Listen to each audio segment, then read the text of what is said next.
जय हिंद साथियों, एक बार फिर से स्वागत है आपका क्वालिटी एजुकेशन के इस बेहतरीन learning and life changing YouTube platform पर। दोस्तों, आपको पता है अपनी चल रही थी सीरीज, साइंस की सीरीज, जिसमें आज अपना है 5वां एपिसोड।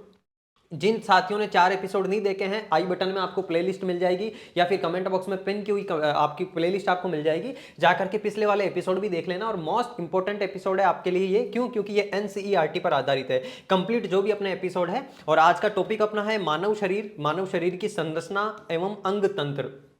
संरचना के अंदर बेसिकली आपकी कोशिका और उत्तक वाला पार्ट शामिल होता है, और बाकी अंग तंत्रों के अंदर आपके बहुत सारे तंत्र शामिल होते हैं, जैसे पाचन तंत्र है, श्वसन तंत्र है, तंत्रिका तंत्र है, लसिका तंत्र है, बहुत सारे तंत्र होते हैं। उन सारी चीजों के ऊपर अपन बारी बारी चर्चा करेंगे। अगर बात करें आपके सिलेबस की, तो सिलेबस का ये 5वां बिंदु है, मानव शरीर संरचना अंग तंत्र। ये 5वां बिंदु आज अपन डिस्कस कर रहे हैं, और कल 6ठा पॉइंट भी अपन डिस्कस कर लेंगे। और पहले के 4 पॉइंट जो अपने डिस्कस हो चुके हैं, चारों के चारों एपिसोड आपको आ चुके हैं, और उन चारों एपिसोड की पीडीएफ भी आपको क्वालिटी एजुकेशन के टेलीग्राम चैनल पर अवेलेबल करवा दी गई है। जाकर के सर्च करना क्वालिटी एजुकेशन आरएस, उसमें फाइल के सेक्शन में जाना। फाइल के सेक्शन में आपको सारी की सारी पीडीएफ जो अपनी क्लास का नाम लिखा हुआ होता है यूट्यूब पे, उसी नाम के साथ में वहां पर अवेलेबल हो जाएगी। तो कुछ नहीं करना आपको, एक तो टेलीग्राम चैनल ज्वाइन करके रख लेना। इस चैनल के ऊपर इंपॉर्टेंट सारा का सारा कंटेंट आपको उपलब्ध करवाते ही हैं। चलो आज बढ़ते हैं अपन अपने पहले प्रश्न की ओर। देखो, पहले प्रश्न की ओर बढ़ने से पहले मैं एक चीज आपको बता दूं। आप बेसिकली देखो, इस क्लास के अंदर अपन कौन कौन से तंत्रों के बारे में चर्चा करेंगे। आपके टॉपिक का नाम है मानव शरीर, जिसमें संरचना में कोशिका और उत्तक आता है। उसके सवाल भी इस क्लास में आपको मिलेंगे। और उसके अलावा आपके है अंग तंत्र। अंग तंत्रों में एक आपके श्वसन तंत्र है, एक पाचन तंत्र है, एक उत्सर्जन तंत्र है, ये और एक रक्त परिसंचरण तंत्र है। ये 4 तंत्र तो मोस्ट इंपॉर्टेंट है, जो कि बड़े बड़े हैं, जिनसे तो सवाल हर एग्जाम में पूछे ही पूछे जाते हैं। इसके अलावा जैसे आपके तंत्रिका तंत्र भी है ना, इसके अलावा आपके कंकाल तंत्र भी है, और इसके अलावा आपके लसिका तंत्र भी है, इसके अलावा आपके अंतःस्रावी ग्रंथियों वाला तंत्र भी है। तो ये बाकी जो छोटे छोटे और बहुत सारे तंत्र हैं, इनके ऊपर भी अपन चर्चा करेंगे। अपनी साइंस की एक महा मैराथन आने वाली है, उसके अंदर तो मतलब इस क्लास के अंदर मैं कोशिश कर रहा हूं मैक्सिमम तंत्रों के क्वेश्चन आपके जो है कवर हो जाएंगे। फिर भी अगर कुछ 1-2 क्वेश्चन बच जाएंगे, तो सारे के सारे सवाल अपनी जो आने वाली है महा मैराथन साइंस की क्लास, उसके अंदर सारे के सारे डिस्कस हो जाएंगे। अभी देखो, अभी क्या करना है, पहला प्रश्न आपके सामने, ये पाचन तंत्र, यहां से शुरुआत कर रहे हैं अपन, पाचन तंत्र के सवाल कर रहे हैं। आहार नाल का विस्तार होता है।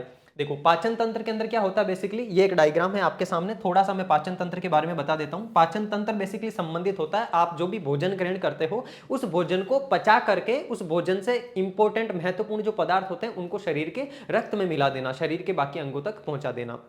बाकी अंगों तक पहुंचाने का काम जो होता है वो आपके रक्त वाहिनियों का और रक्त का होता है, उसमें रक्त परिसंचरण तंत्र का रोल आ जाएगा। लेकिन यहां पर पाचन तंत्र के अंदर आपको भोजन खाना है, भोजन खाओगे आप मुंह से, तो मुख गुहा से जो है आपकी शुरुआत होती है, किसकी? पाचन तंत्र की। ये आपको पोर्शन दिख रहा है मुख गुहा। मुख गुहा के अंदर देखो, एक तो मुख गुहा में आपके कौन होते हैं, पाचन तंत्र जो है ना, इसके मुख्य पार्ट कौन कौन से, ये लिख लो। एक तो होती है आपकी मुख गुहा। इस मुख गुहा के अंदर बेसिकली 3 इंपॉर्टेंट पार्ट होते हैं। कौन कौन से होते हैं 3 इंपॉर्टेंट पार्ट? एक होते हैं आपके दांत, जो कि भोजन को चबाने का काम करते हैं। एक होती है आपके अंदर, इसके अंदर लार ग्रंथियां।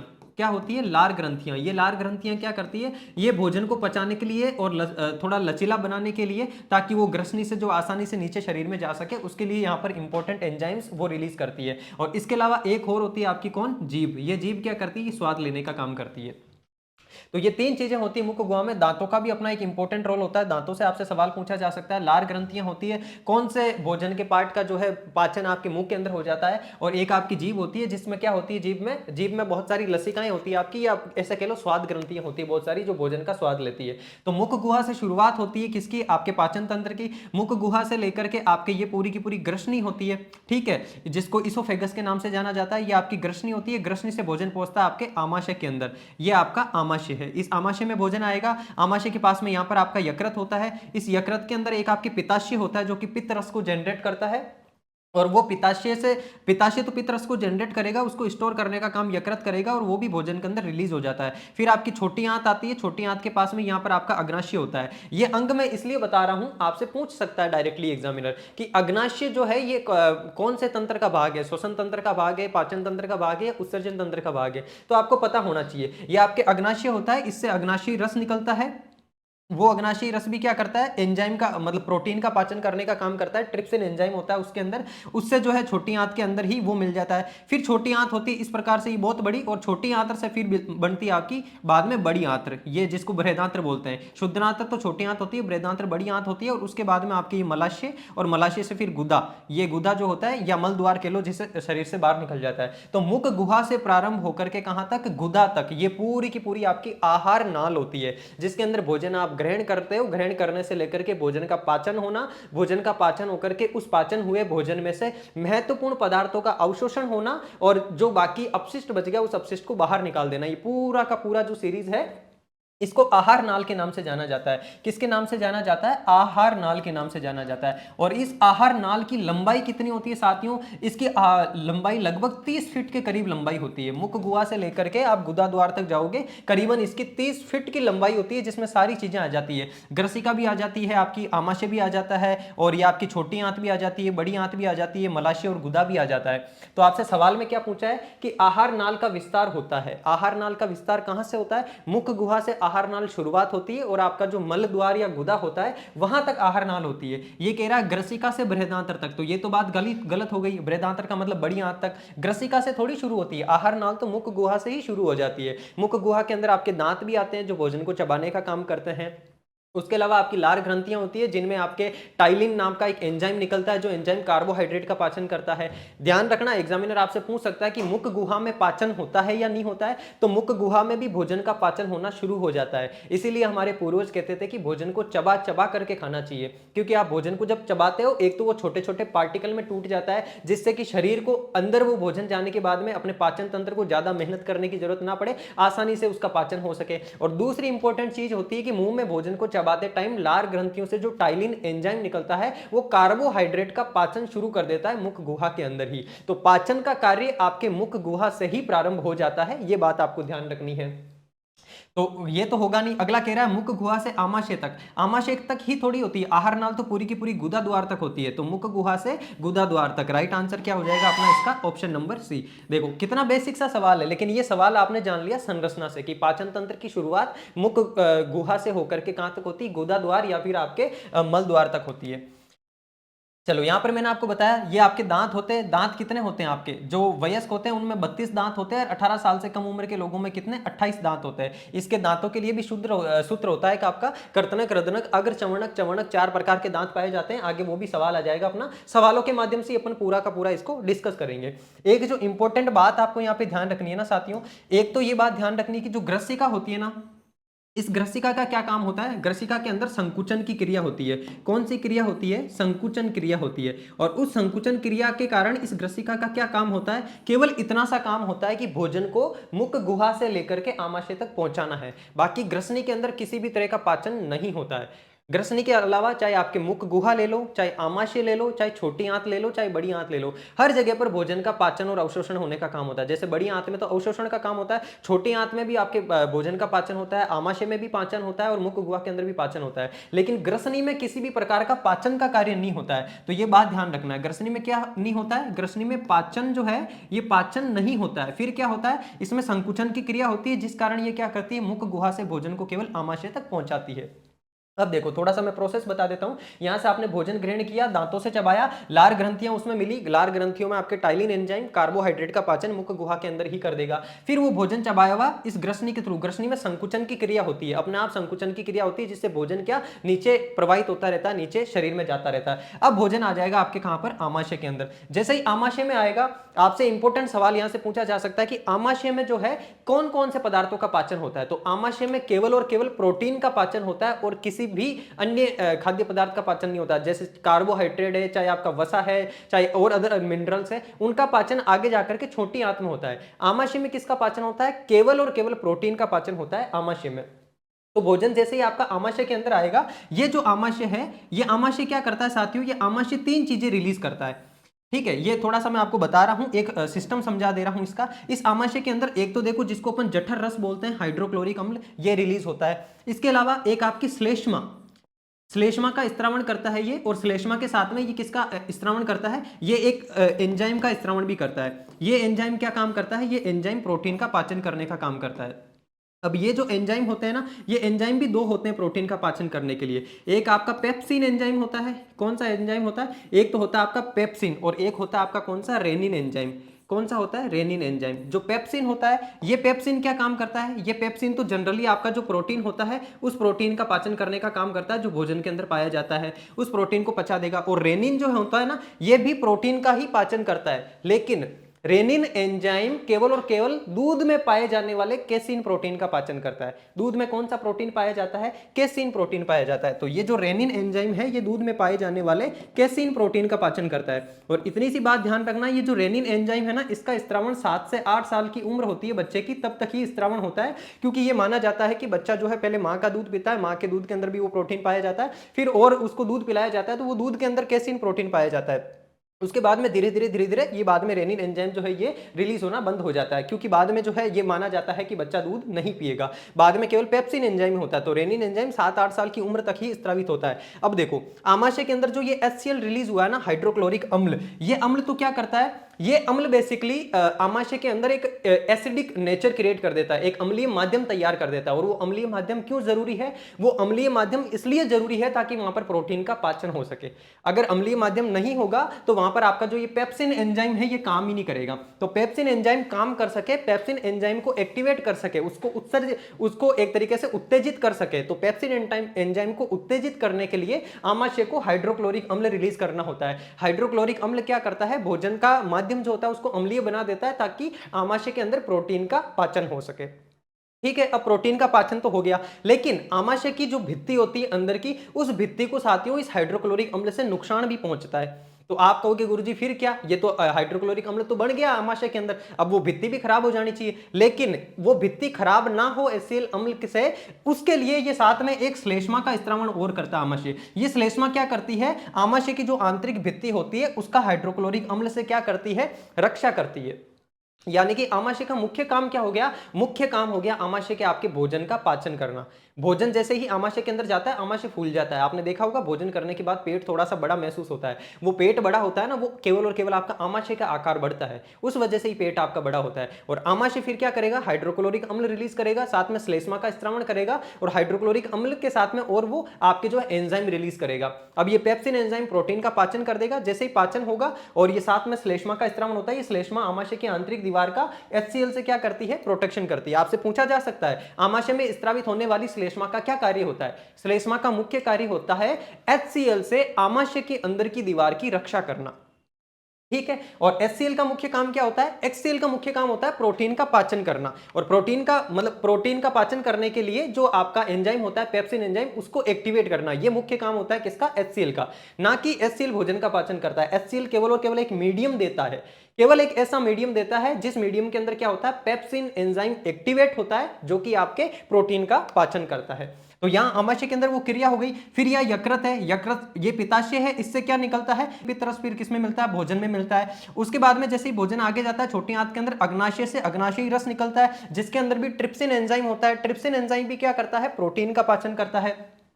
तो और अग्नाशयी रस के अंदर, अग्नाशयी जो रस होता है ना साथियों, इसको पूर्ण पाचक रस भी बोला जाता है। इसलिए बोला जाता है क्योंकि वो प्रोटीन के साथ साथ में आपके कार्बोहाइड्रेट का भी पाचन करता है और वसा का भी पाचन करता है, सभी भोज्य पदार्थों का पाचन करता है। तो अग्नाशय से रस निकल के छोटी आंत में मिलेगा। अब छोटी आंत जो है ना, आप ये देख पा रहे होगा ना, ये बहुत सारी अंदर दिख रही है। ये छोटी आंत की लंबाई ही सबसे ज्यादा होती है। छोटी आंत के अंदर क्या होता है? और भोजन के बाकी घटकों का भी पाचन होता है, और पाचन होने के बाद में उसका अवशोषण भी शुरू हो जाता है। फिर जो है भोजन पहुंच जाता है आपकी बड़ी आंत के अंदर, और ये बड़ी आंत के अंदर भोजन ये जो संकुचन की क्रिया होती है उसके द्वारा यहाँ आकर के मलाशय में एकत्रित होता है, और फिर मल द्वार के सहायता से बाहर त्याग दिया जाता है। तो ये पूरा आपका पाचन सिस्टम होता है ऐसा।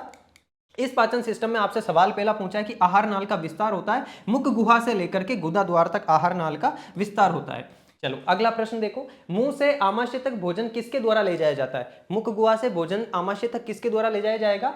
इसोफेगस के द्वारा, लाला रस के द्वारा, एमिलेज एंजाइम के द्वारा, या जिह्वा के द्वारा? तो मैंने आपको बताया जिह्वा तो खुद मुख गुहा के अंदर पाई जाती है, वो तो क्या करती है? केवल स्वाद ग्रंथियां होती है उसके अंदर, तो ये तो होगा नहीं। एमाइलेज एंजाइम, एमाइलेज एंजाइम मुख के अंदर तो होता नहीं है। एमाइलेज एंजाइम तो जाकर के अग्नाशयी रस के अंदर होता है जो कार्बोहाइड्रेट का पाचन करता है, तो ये भी नहीं होगा। लाला रस यानी कि लार ग्रंथियां, या फिर इसोफेगस। इसोफेगस जो होता है साथियों, इसी को बोला जाता है क्या? ग्रसनी।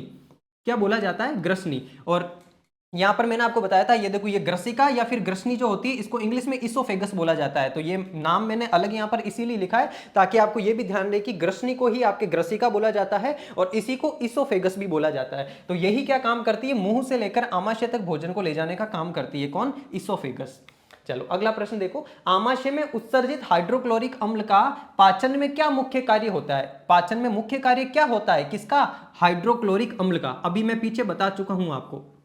आ जाओ देखो ऑप्शन देखते हैं। पहला ऑप्शन है आपके सामने, केवल भोजन को अम्लीय बनाना। केवल भोजन को अम्लीय बनाना ही काम होता है क्या एचसीएल का? अम्लीय बनाना नहीं होता है, अम्लीय बनाना भी एक काम है। वो अम्लीय क्यों बना रहा है? ताकि प्रोटीन का पाचन हो सके, ताकि पेप्सिन एंजाइम एक्टिवेट हो सके। तो यहां पर इसने क्या कर दिया, केवल लगा दिया, इसलिए ये तो गलत हो गया। दूसरा कह रहा है श्लेष्मा स्रावण को उत्तेजित करना। श्लेष्मा स्रावण को उत्तेजित करना ये भी काम नहीं होगा इसका एचसीएल का। श्लेष्मा तो आमाशय की दीवारों से उत्सर्जित होती है। अगला कह रहा है प्रोटीन पाचक एंजाइम पेप्सिन के स्रावण को उत्तेजित करना। ये देखो प्रोटीन का जो पाचक एंजाइम होता है ना, कौन सा? पेप्सिन। इस पेप्सिन के स्रावण को उत्तेजित करना, यानी कि इसके पेप्सिन के एंजाइम को उत्तेजित करेगा ताकि पेप्सिन एंजाइम क्या करेगा? प्रोटीन का पाचन करेगा। अगला कह रहा है उदर में एसिडिटी यानी कि अम्लता उत्पन्न करना। तो अम्लता उत्पन्न करना वो एक काम होता है, लेकिन केवल वो काम नहीं होता है। तो इसका राइट आंसर क्या हो जाएगा आपके? Option number C. इसने पूछा आपसे मुख्य कार्य क्या है, तो मुख्य कार्य तो यही है कि वो प्रोटीन का पाचन करने के लिए पेप्सिन एंजाइम को सक्रिय कर देवे, एक्टिवेट कर देवे, और उसको एक्टिवेट करने के लिए ही वो अम्लीय माध्यम वहां पर क्रिएट किया जाता है। अगला देखो सवाल, आमाशय में भोजन के किन घटकों का पाचन होता है? आमाशय में मैं आपको बता चुका हूं केवल और केवल किसका पाचन होता है? प्रोटीन का पाचन होता है, केवल और केवल प्रोटीन का। तो ये हो जाएगा इसमें केवल प्रोटीन का पाचन होता है। प्रोटीन और वसा, वसा का पाचन आमाशय में नहीं होता है। कार्बोहाइड्रेट का भी नहीं होता है। कार्बोहाइड्रेट का पाचन एक तो आपके मुख गुहा से शुरू हो जाता है। कहां से? मुख गुहा से। मुख गुहा के अंदर एक आपके टाइलिन नाम का एंजाइम पाया जाता है। कौन सा? टाइलिन। ये टाइलिन एंजाइम क्या करता है? कार्बोहाइड्रेट का पाचन शुरू कर देता है एंजाइम। इसीलिए कहते हैं भोजन को अच्छे से अगर आप चबा करके खाओगे तो आपके भोजन का पाचन भी अच्छे तरीके से होगा, टाइम टाइम पे सारी चीजें होगी, आपके भोजन से उत्सर्जन मतलब जो अवशोषण होगा रस का, वो अवशोषण भी अच्छे तरीके से होगा और आपका शरीर अच्छे तरीके से ग्रो करेगा। इसलिए भोजन को चबा के खाना चाहिए। हमारे एडिटर साहब भोजन करने बैठते हैं 10 मिनट के अंदर फटाक से 4 रोटी खत्म। तो वो बहुत जल्दी जल्दी खाते हैं और जल्दी जल्दी खाने की वजह से ही बहुत सारी और बीमारियां भी क्रिएट हो जाती है। इस वजह से भोजन को तो आराम से ही चबा चबा के खाना चाहिए। संपूर्ण भोजन घटकों का, संपूर्ण भोजन घटकों का नहीं करता है। संपूर्ण में तो कार्बोहाइड्रेट, वसा, प्रोटीन सारी चीजें हो जाती है, तो केवल प्रोटीन आएगा इसका राइट आंसर। अगला देखो, निम्नलिखित में से आमाशय द्वारा किसका स्त्रावण नहीं होता है? आमाशय के अंदर किसका स्त्रावण नहीं होता है? एक तो बोल रहा है प्रोरेनिन, एक बोल रहा है पेप्सिनोजन, एक बोल रहा है ट्रिप्सिन और एक बोल रहा है हाइड्रोक्लोरिक अम्ल। तो देखो हाइड्रोक्लोरिक अम्ल तो HCl होता है, जिसको जठर रस के नाम से भी जाना जाता है। किसके नाम से? जठर रस के नाम से भी जाना जाता है। तो इसका तो पाचन होता ही होता है, इसका तो स्त्रावण होता ही है आमाशय में। मैंने आपको बताया ये अम्लीय माध्यम क्रिएट करता है और पेप्सिन एंजाइम को एक्टिवेट करता है। अगला बोल रहा है ट्रिप्सिन। ट्रिप्सिन मैं आपको पीछे बता चुका हूं, अग्नाशी रस से निकलता है। किससे निकलता है? अग्नाशी रस के अंदर होता है ट्रिप्सिन, यानी कि ये कह रहा है कि स्त्रावण नहीं होता है, तो किसका नहीं होगा? ट्रिप्सिन का नहीं होगा। बाकी पेप्सिनोजन का होता है, जिसमें कौन सा एंजाइम होता है? पेप्सिन एंजाइम होता है, जो कि प्रोटीन का पाचन करता है। और प्रोरेनिन का भी होता है, जिसमें आपके रेनिन एंजाइम होता है। ये रेनिन एंजाइम भी क्या करता है? प्रोटीन का काम करता है। तो ये प्रोरेनिन, पेप्सिनोजन और हाइड्रोक्लोरिक अम्ल और साथ में और श्लेष्मा, क्या श्लेष्मा का भी स्त्रावण करता है? कौन? आपका आमाशय। ये श्लेष्मा क्या करती है? आमाशय की जो भित्ति होती है, आंतरिक भित्ति, उसका HCl से प्रोटेक्शन करने का काम करती है। बाकी ये ट्रिप्सिन एंजाइम जो है, ये ट्रिप्सिन एंजाइम आपका कहां पर? ये होता है आपके अग्नाशय रस के अंदर। अग्नाशय रस के अंदर होता है और ये क्या करता है? ये प्रोटीन का पाचन करता है। किसका पाचन करता है? प्रोटीन का पाचन करता है। कौन? Trypsin enzyme. चलो आगे आ जाओ। इमल्सीकरण संबंधित है। इमल्सीकरण होता क्या है? इमल्सीकरण, इमल्सीकरण को ही हिंदी के अंदर आपके बोला जाता है पाइसीकरण। किस नाम से जाना जाता है हिंदी में? इसको पाइसीकरण के नाम से जाना जाता है। क्या होता है पाइसीकरण? पाइसीकरण का मतलब होता है बेसिकली साथियों, आपके जो वसा होती है, जो फैट होती है, उसका पाचन करना होता है। और वसा का पाचन कैसे होगा? वसा का पाचन तब होगा जब वसा के जो जटिल अणु होते हैं, बड़े बड़े अणु, वो छोटे अणुओं के अंदर टूट जाएंगे। ये पूछ रहा है इमल्सीकरण संबंधित है वसा के पाचन से, प्रोटीन के पाचन से, जटिल वसा को घुलनशील व सरल अणुओं में तोड़ने से, या फिर कार्बोहाइड्रेट के पाचन से। तो पाइसीकरण का संबंध पहली बात तो वसा के पाचन से है, लेकिन ऑप्शन में जब हमको ये दिख रहा है ना कि जटिल वसा को घुलनशील व सरल अणुओं में तोड़ने से संबंधित, तो अपन राइट टिक इसको करेंगे, क्योंकि अपन को बेस्ट ऑप्शन चूज करना है। अगर ये वाला नहीं होता ऑप्शन के अंदर, और दूसरा और होता है कि विटामिन के पाचन से, तब अपन वसा के पाचन को चूज कर सकते थे। हालांकि पार्ट जो होता है इमलसीकरण आपके वसा के पाचन का ही पार्ट होता है, लेकिन बेसिकली इमलसीकरण की प्रक्रिया होती क्या है, वसा के जो बड़े अणु होते हैं उन वसा को एक घुलनशील व सरल अणुओं में तोड़ने के लिए, जटिल जो बड़े अणु होते हैं उनको छोटे अणुओं में तोड़ना, ये तोड़ने की प्रक्रिया क्या कहलाती है, इमलसीकरण या पाइसीकरण कहलाती है। उसके बाद ही वसा के अणुओं का क्या होता है, पाचन होता है।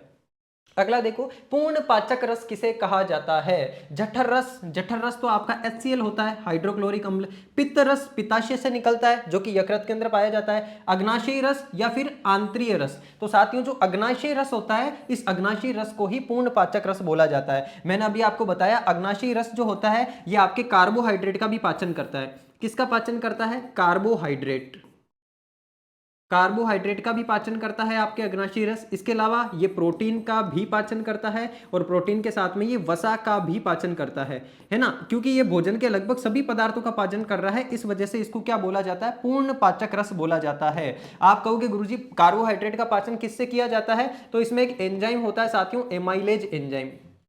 कौन सा, एमाइलेज एंजाइम, जो कि कार्बोहाइड्रेट का पाचन करता है। और प्रोटीन का पाचन करने के लिए अग्नाशयी रस में कौन सा होता है, इसके लिए होता है प्रोटीन के पाचन के लिए ट्रिप्सिन एंजाइम। कौन सा एंजाइम, ट्रिप्सिन एंजाइम होता है जो प्रोटीन का पाचन करता है। और वसा का पाचन करने के लिए एंजाइम होता है साथियों लाइपेज एंजाइम। तो ये आपको ध्यान रखना है। अब देखो एग्जामिनर आपसे सवाल पूछेगा तो कैसे पूछेगा, मैंने आपके सामने यहाँ 3 चीजें क्लियर कर दी है। आपसे पूछेगा अग्नाशयी रस को पूर्ण पाचक रस बोला जाता है, ये तो सवाल में पता चल गया, लेकिन आपसे पूछ लेगा कि एमाइलेज एंजाइम का स्त्रवण कहां पर होता है, छोटी आंत में होता है, बड़ी आंत में होता है, आमाशय में होता है, मुख गुहा में होता है, या फिर अग्नाशय के अंदर होता है। तो आपको ध्यान रहेगा एमाइलेज एंजाइम करता क्या है, कार्बोहाइड्रेट का पाचन करता है। ये भी पूछ सकता है आपसे, क्योंकि पाचन तंत्र आपके सिलेबस में है, अंग तंत्रों में, तो पाचन तंत्र से ये भी पूछ सकता है कि ट्रिप्सिन एंजाइम किसका पाचन करता है, कार्बोहाइड्रेट का करता है, वसा का करता है, या प्रोटीन का करता है। तो ध्यान रखना ट्रिप्सिन एंजाइम प्रोटीन का पाचन करता है, लाइपेज एंजाइम वसा का पाचन करता है, और कार्बोहाइड्रेट का पाचन कौन करता है, एमाइलेज एंजाइम करता है कार्बोहाइड्रेट का पाचन। और ये तीनों कहां पाए जाते हैं, कि अग्नाशयी रस जो होता है अग्नाशय से निकलता है उसके अंदर पाए जाते हैं। और अग्नाशयी रस को पूर्ण पाचक रस इसीलिए बोला जाता है ताकि ये सभी के सभी जितने भी भोजन के घटक होते हैं उनका पाचन कर देता है। अगला देखो, आंत्रीय रस पाचन करता है। आंत्रीय रस यानी कि छोटी आंत के अंदर, जिसको अपन शुद्रांत्र कहते हैं। बृहदांत्र तो क्या होती है, बड़ी आंत होती है, और शुद्रांत्र क्या होती है, छोटी आंत होती है। छोटी आंत में आपके कौन सा रस पाया जाता है, आंत्रीय रस पाया जाता है। ये आंत्रीय रस भी लगभग भोजन के सभी घटकों का पाचन करता है, प्रोटीन का भी पाचन करता है ये, ठीक है। माल्टोज का भी पाचन करता है। माल्टोज का पाचन करने के लिए माल्टेज एंजाइम होता है, और माल्टोज को किस में बदल देता है, ये ग्लूकोज में बदल देता है। अच्छा, इसके अलावा सुक्रोज है, इसका भी पाचन कर देता है। सुक्रोज का पाचन करके इसको भी किस में बदल देता है, ग्लूकोज के अंदर बदल देता है। यानी कि इसका राइट आंसर क्या हो जाएगा, राइट आंसर हो जाएगा इन सभी का। तो जो आंतरीय रस होता है, ये आंतरीय रस भी किसका पाचन करता है, प्रोटीन का भी पाचन करता है, माल्टोज का भी पाचन करता है, और सुक्रोज का भी पाचन करता है। अगला देखो, मानव दंत सूत्र। मानव दंत सूत्र, दांतों के बारे में मैंने पहले आपको बताया ही है। दांत क्या होते हैं, आपके पाचन तंत्र का ही भाग है। मानव के अंदर मुख्यतः कितने 32 दांत पाए जाते हैं, उसके लिए सूत्र क्या होता है। तो सूत्र साथियों मैं आपको एक चित्र के माध्यम से यहां पर समझा देता हूं। देखो ये चित्र आपकी आंखों के सामने दिख रहा होगा आपको। इस सूत्र के अंदर आपसे एग्जामिनर ये भी पूछ सकता है कि कर्तनक दांत कितने पाए जाते हैं, रदनक दांत कितने पाए जाते हैं, अगर चवर्णक कितने पाए जाते हैं, चवर्णक कितने पाए जाते हैं। तो दांतों से संबंधित सारा का सारा कॉन्सेप्ट आपका इस सवाल में क्लियर हो जाएगा। देखो अपना जो जबड़ा होता है, जबड़े में एक ऊपर का पार्ट होता है, दूसरा नीचे का पार्ट होता है। ऊपर के पार्ट को भी हम क्या कर रहे हैं, 2 भागों में बांट दे रहे हैं। ऊपर के पार्ट को भी जैसे मैं यहां से 2 भागों में बांट दूं, तो इधर ये आधा पार्ट हो गया और इस तरफ दूसरा पार्ट हो गया। अब देखो मानव में 4 तरह के दांत पाए जाते हैं। जो सबसे आगे के 4 दांत होते हैं उनको क्या बोला जाता है, उनको बोला जाता है कर्तनक। क्या बोला जाता है, कर्तनक। उसके बाद के जो 2 दांत होते हैं, ये वाला और ये वाला, इनको बोला जाता है रदनक। और उसके बाद के जो 2 दांत होते हैं दोनों साइड में, उनको बोला जाता है अगर चवर्णक। और उसके बाद के जो 3 दांत होते हैं उनको बोला जाता है चवर्णक। तो दांतों का क्रम क्या होता है, कर्तनक, रदनक, अग्र चवर्णक और चवर्णक। यानी कि सामने के जो 2 दांत दिख रहे हैं आपको ऊपर, ये वाले जो 4 दांत दिख रहे हैं ऊपर की साइड में, ऊपर की साइड में हो चाहे नीचे की साइड में हो, उनको क्या बोला जाता है, सामने वाले को कर्तनक बोला जाता है। उसके बाद में जो यहाँ पर दांत होते हैं 2 ऊपर और 2 नीचे, उनको बोला जाता है रदनक। और उसके बाद में जो 2-2 दांत होते हैं 2 ऊपर और 2 नीचे, उनको बोला जाता है अग्र चवर्णक। और उसके बाद में जिसको आप अकल डाढ़ बोलते हो, सबसे पीछे होते हैं कितने कितने, 3-3 दांत, 3 ऊपर इस साइड में होंगे, 3 इस साइड में होंगे, यानी कि 6 दांत ऊपर होते हैं और 6 दांत नीचे होते हैं, उनको बोला जाता है चवर्णक। कर्तनक, रदनक, अग्र चवणक और चवणक, इस प्रकार से दांतों का सीक्वेंस पाया जाता है। अब देखो अपन क्या कर रहे हैं, इसको यहां से पार्टीशन करें तो ये 2 दांत तो हो गए कौन से, कर्तनक, उसके बाद में एक दांत हो गया कौन सा, रदनक, उसके बाद में ये 2 दांत, क्योंकि 2 ये हो गए, एक ये हो गया, और 2 दांत कौन से हो गए, अग्र चवणक, और 3 दांत कौन से हो गए, चवणक हो गए। तो सूत्र क्या बना, 2 1 2 3, 2 1 2 3। इस प्रकार से जो ऊपर पाए जा रहे हैं उतने के उतने डबल कर दो, आप इसका डबल कर दो कि उतने के उतने दांत ही इधर पाए जाते हैं, और ऐसे के ऐसे नीचे भी पाए जाते हैं, नीचे यानी नीचे वाले जबड़े में भी 2 1 2 3। तो जो वयस्क होते हैं आपके, उन वयस्कों के अंदर दंत सूत्र क्या होता है, ये वाला सूत्र होता है। अब इस वाले सूत्र को देखो, 2 और 1 3, 3 और 2 5, 5 और 3 8, 8 दांत आपके ऊपर हो गए, तो ऊपर एक साइड के हो गए, वो तो दूसरी साइड के करोगे तो आप गुणा 2 कर दोगे, यानी कि 16 दांत तो ऊपर हो गए, और इसी तरीके से 16 दांत नीचे हो गए। तो टोटल कितने दांत पाए जाते हैं एक वयस्क मानव के अंदर, 32 दांत पाए जाते हैं। इसीलिए तो कहते हैं गुस्सा आता तो तेरी 32 ही तोड़ दूंगा। 32 ही क्यों कहते हैं, क्योंकि 32 दांत पाए जाते हैं। कुछ अपवाद होते हैं मेरे जैसे, जिनमें 2 दांत एक्स्ट्रा पाए जाते हैं, मेरे यहाँ पर 2 दांत एक्स्ट्रा है, यानी मेरे 34 दांत है। अब देखो, ये 32 दांत होते हैं वयस्कों के अंदर। आपसे सवाल में पूछा है मानव दंत सूत्र होता है वयस्क के अंदर, तो वयस्क के अंदर 2 1 2 3, 2 1 2 3, ये वाला क्या होगा, आपके दंत सूत्र होगा। ये इस चित्र के माध्यम से देख सकते हो। इस सूत्र में आपसे पूछ भी सकता है, इस सूत्र के अंदर ये जो 3 है ये कौन से दांतों को रिप्रेजेंट कर रहा है, तो ये चवर्णक दांतों को रिप्रेजेंट कर रहा है। जो ये 1 है ये किसको रिप्रेजेंट कर रहा है, ये रदनक को रिप्रेजेंट कर रहा है। ऐसे भी पूछ सकता है। तो खोपड़ी में ये चीज पूरी की पूरी अच्छे तरीके से बिठा लेना। कर्तनक, रदनक, अग्र चवर्णक, चवर्णक, 4 प्रकार के ऐसे दांत पाए जाते हैं। जो ये इधर पाए जाते हैं उधर उतने के उतने ही आपके लेफ्ट साइड के अंदर भी पाए जाएंगे, और जितने ऊपर दांत है उतने के उतने ही आपके नीचे वाले जबड़े के अंदर भी दांत है। अब आप कहोगे सर आपने ये तो बता दिया वयस्कों के अंदर पाया जाता है, फिर बच्चों की बात करें, बच्चे यानी कि 18 साल के जो कम उम्र के होते हैं उनके अंदर जो दांतों का सूत्र होता है ना साथियों, उस दांतों के सूत्र के अंदर आप क्या करो, एक दांत ये ऊपर वाला कम कर दो, है ना, ऊपर वाला ये वाला दांत कम कर दो, जिसको अकल डाढ़ बोलते हैं। कहते हैं ना यार अब तो तेरे में अकल आ जानी चाहिए, अकल डाढ़ आ गई होगी तेरे, है ना। वो अकल डाढ़ जो होती है वो 18 साल की उम्र के बाद में आती है। 18 साल से कम उम्र के बच्चों में अकल डाढ़ नहीं होती। अकल डाढ़ तो नाम दे दिया, इसलिए दे दिया क्योंकि कहते हैं कि 18 साल की उम्र के बाद में अकल आ जाती है, जिम्मेदारियां समझने लग जाता है बच्चा, इसलिए वो अकल डाढ़ होती है। बाकी देखो 2 1 2, 2 दांत ये, एक दांत ये, 2 दांत ये, और ये 3 थे, इसमें से 2 ही रख लेते हैं केवल, क्योंकि वो वाला आता ही नहीं है किसके अंदर, बच्चों के अंदर। तो 2 1 2 2, ऐसा कैसा नीचे होगा 2 1 2 2। ये वाला जो सूत्र होता है, ये वाला सूत्र किस में होता है, ये 18 वर्ष से कम उम्र के बच्चों के अंदर होता है।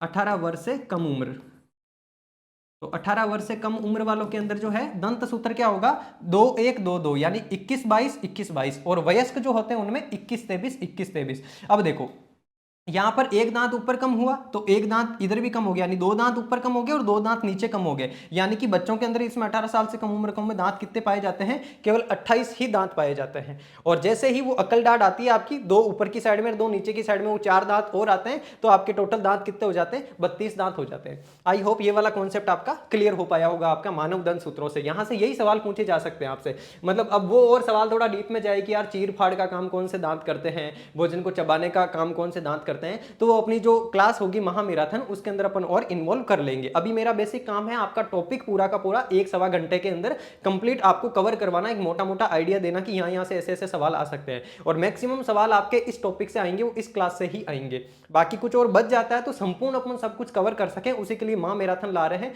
लाइव आएगी महामैराथन 23 तारीख को शाम को 5 बजे, तो जुड़ना है आप सभी को उसमें भी।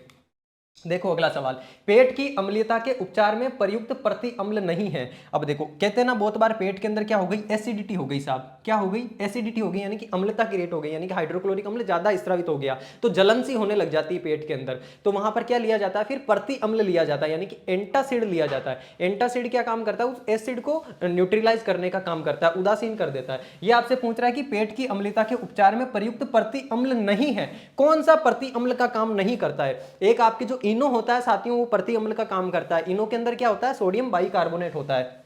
देखो तो कौन कौन सी चीजें आपके प्रति अम्ल में शामिल होगी और कौन सी नहीं होगी ये जान लो। कास्टिक सोडा की बात कर रही है। कास्टिक सोडा साथियों क्या होता है, कास्टिक सोडा एक प्रबल क्षार होता है। कैसा क्षार होता है, प्रबल क्षार होता है कास्टिक सोडा, जिसकी पीएच मान कितनी होती है, 14 होती है, यानी कि ये बहुत ज्यादा प्रबल क्षार होता है। तो इसको आप प्रति अम्ल के रूप में काम में नहीं ले सकते। बाकी बच गए कौन, बाकी बच गए आपके milk of magnesia. Milk of magnesia यानी कि MgOS2, ये आपके मिल्क ऑफ मैग्नीशिया, ये क्या करता है, ये प्रति अम्ल का काम करता है। एक आपके ओमेप्रोजोल, ओमेप्रोजोल जो है साथियों आपकी एक दवाई होती है। ओमेप्रोजोल के साथ में एक दवाई और होती है जिसका नाम होता है पेंटाप्रोजोल।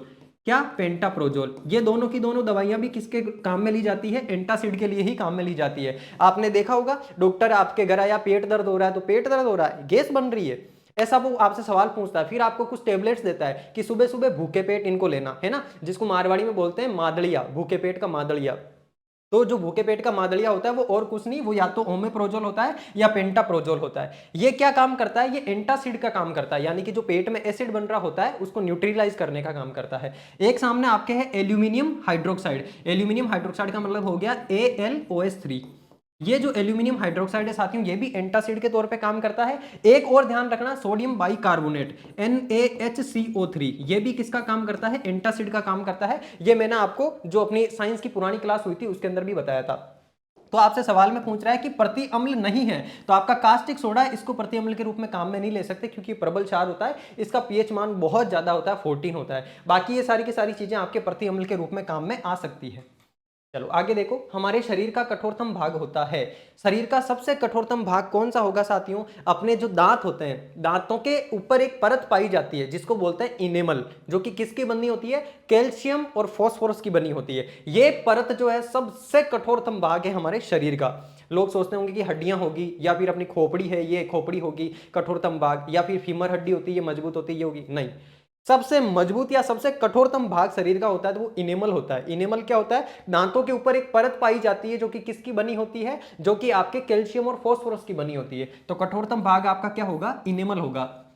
और ये इनेमल कैल्शियम फास्फोरस का बना होता है। और साथियों आपने देखा होगा बहुत बार, मतलब ये जनरल दैनिक जीवन के अंदर भी आपने देखा होगा, आप क्या करते हो, टूथपेस्ट से आप क्या करते हो, मंजन करते हो। अब वो टूथपेस्ट होता है ना, वो टूथपेस्ट कैसा होता है, उसका नेचर भी एंटासिड होता है, यानी कि बेसिक नेचर होता है टूथपेस्ट का भी। कहते हैं ना कि आपके टूथपेस्ट में नमक है कि नहीं है, तो वो नमक जो होता है वो क्या काम करता है, नमक पानी के साथ मिलकर के NaOH बनाता है, यानी कि थोड़ा सा बेसिक नेचर, थोड़ा क्षारीय माध्यम बनाता है। क्षारीय माध्यम क्यों जरूरी होता है, क्योंकि हम जब खाना खाते हैं ना, तो खाना खाने के बाद में कुछ बैक्टीरियाज हमारे दांतों के अंदर जमा रह जाते हैं।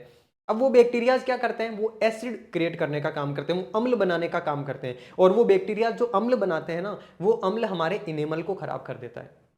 जैसे धातुओं के अंदर संक्षारण होता है ना, धातुएं जो होती है वायु के उपस्थित ऑक्सीजन से क्रिया करके संक्षारित होती रहती है, धीरे धीरे उनका क्षय होता रहता है। उसी तरीके से हमारे इनेमल जो होता है, ये इनेमल भी खराब होता है, किसकी वजह से, अम्ल की वजह से। इसीलिए हम जो ब्रश करते हैं, जो हमारा टूथपेस्ट होता है, उसके अंदर क्या होता है, नमक होता है, यानी कि वो थोड़ा सा बेसिक नेचर का होता है, क्षारीय माध्यम का होता है। आपसे एग्जामिनर पूछ सकता है सवाल कि घरों में प्रयुक्त होने वाले टूथपेस्ट का माध्यम कैसा होता है, अम्लीय माध्यम होता है, क्षारीय माध्यम, तो ध्यान रखना उसका क्षारीय माध्यम होता है। क्यों, क्योंकि हमारे मुंह में खाना खाने के बाद में जो बैक्टीरिया बच जाते हैं वो एसिड क्रिएट कर देते हैं, अम्ल बना देते हैं। उस अम्ल को न्यूट्रलाइज करने के लिए हमें बेसिक नेचर का कुछ ना कुछ लेना होता है, इसीलिए हम टूथपेस्ट काम में लेते हैं। तो ये इनेमल आपका बना हुआ किसका होता है, ये बना हुआ होता है कैल्शियम और फास्फोरस का। अच्छा, इसमें दो चीजें और है, एक आपकी कपाल है, ये तो सर की खोपड़ी होती है, ये मज्जा जिसको अस्थि मज्जा बोलते हैं, जिसको आप बोन मेरो भी कहते हो, क्या कहते हो, बोन मेरो भी कहते हो। ये बोन मेरो होता है आपका मज्जा, जिसके अंदर किसका निर्माण होता है, बोन मेरो के अंदर ये आपका रक्त का निर्माण होता है, बोन मेरो के अंदर ये आपकी RBC WBC और प्लेटलेट्स का निर्माण होता है। एक है अस्थियां, अस्थियां तो शरीर में पाई जाती है, हर जगह पर अस्थियां ही है। चलो, यहां अपना पाचन तंत्र कंप्लीट होता है, यहां से हम बात करेंगे श्वसन तंत्र की। तो अब आगे श्वसन तंत्र के सवाल ले लेते हैं। श्वसन तंत्र में बेसिकली होता है क्या, ये चीज समझ लो।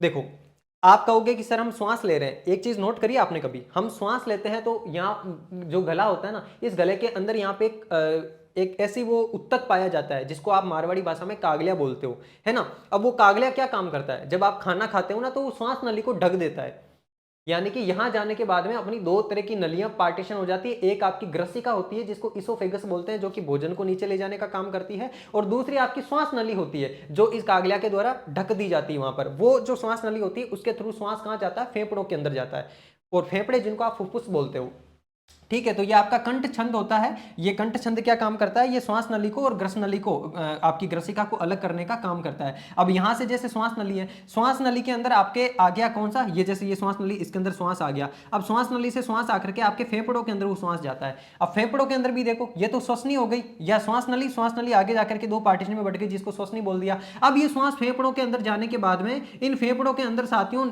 अंदर जाकर के बहुत सारी छोटी छोटी कूपिकाएं होती है। ये नीचे तो आपका डायफ्राम होता है, ये फेफड़ा होता है, ये आपने देख लिया पसली का कटा हुआ आधा आकार है, ये बहुत सारा पोर्शन दिखाया हुआ है फेफड़े का, है ना। सबसे इंपॉर्टेंट होती है फेफड़ों के अंदर आपकी कौन, कूपिकाएं। कूपिकाएं क्या होती है? कूपिकाएं बेसिकली हम जो श्वास लेते हैं और वो श्वास हमारी फेफड़ों के अंदर जाती है, फेफड़ों में गई हुई श्वास में से ऑक्सीजन को जो है अपने साथ ले लेती है कौन? कूपिकाएं। कूपिकाएं उस ऑक्सीजन को लेकर के रक्त के अंदर जो हीमोग्लोबिन वर्णक होता है उसको दे देती है। अब वो हीमोग्लोबिन वर्णक क्या करता है? उस ऑक्सीजन को लेकर के शरीर के बाकी अंगों में लेके जाता है। देखो हर चीज का अपना एक इंपॉर्टेंस है। अपन जो श्वास ले रहे हैं ना, इस श्वास से जो ऑक्सीजन मिल रही है ना हमारे शरीर को, ये ऑक्सीजन क्या काम करेगी? हमने जो भोजन करा ना, उस भोजन को पाचन करके किस में बदल दिया? हमारे पाचन तंत्र ने ग्लूकोज में बदल दिया। अब उस ग्लूकोज का ऑक्सीकरण होगा, तब जाकर के उससे ऊर्जा बनेगी। समझ रहे हो मेरी बात? उसका ऑक्सीकरण किससे होगा? शरीर को जब ऑक्सीजन मिलेगी। इसलिए कहते हैं अगर आप भोजन नहीं करोगे तो आपके शरीर में ग्लूकोज नहीं जाएगा, एनर्जी नहीं जाएगी, तो वैसे मर जाओगे। या आपकी श्वास नहीं चल रही है, ऑक्सीजन शरीर में नहीं जा रही है, तो आपने भोजन भले ही कर लिया लेकिन वो शरीर में गया, ग्लूकोज है उसका आपके क्या नहीं हो रहा है? उसका ऑक्सीकरण नहीं हो रहा है। ऑक्सीकरण नहीं हो रहा तो उससे ऊर्जा नहीं बन रही है। ऊर्जा नहीं बन रही है तो आप वैसे ही जिंदा नहीं रह सकते। तो ऑक्सीजन भी जरूरी होती है और भोजन को जो है ग्लूकोज भी जरूरी होता है शरीर के लिए, भोजन भी जरूरी होता है। सारी चीजें आपस में इंटरलिंक है। और अब देखो क्या होता है, ये कूपिकाएं क्या करेगी? ये कूपिकाएं फेफड़ों से ऑक्सीजन को खुद ले लेगी अपने पास और लेकर के हीमोग्लोबिन वर्णक को, जो कि रक्त के अंदर पाया जाता है आरबीसी के अंदर, आरबीसी का जो लाल होता है कलर, वो आपके जो हीमोग्लोबिन होता है, जिसको आपके क्या बोला जाता है? हीमोग्लोबिन वर्णक बोला जाता है, उसी की वजह से लाल होता है। अब वो हीमोग्लोबिन वर्णक रक्त के अंदर मिल गया। अब रक्त आपका फेफड़ों से कहां जाता है? हृदय के पास जाता है। और हृदय के पास भी कहां जाएगा? हृदय के पास भी दाएं आलिंद के अंदर जाएगा, फिर दाएं नीले में जाएगा, और दाएं नीले से फिर वो जो है आपके उसको हृदय क्या करेगा? पंप करेगा। कहां? पूरे शरीर के अंदर। यानी कि हृदय की भी अपनी एक इंपॉर्टेंस है। हमने ऑक्सीजन भी ग्रहण कर ली, लेकिन हृदय अगर काम नहीं कर रहा है तो जो ऑक्सीजन भी ग्रहण करी है ना, वो शरीर के हर एक भाग तक पहुंचेगी ही, तो वहां पर आप वैसे ही मर जाओगे। तो हर एक चीज आपस में इंटरलिंक है। हर तंत्र, आपका पाचन तंत्र है, श्वसन तंत्र है, आपका रक्त परिसंचरण तंत्र है, सारे के सारे तंत्र आपस में इंटरलिंक है।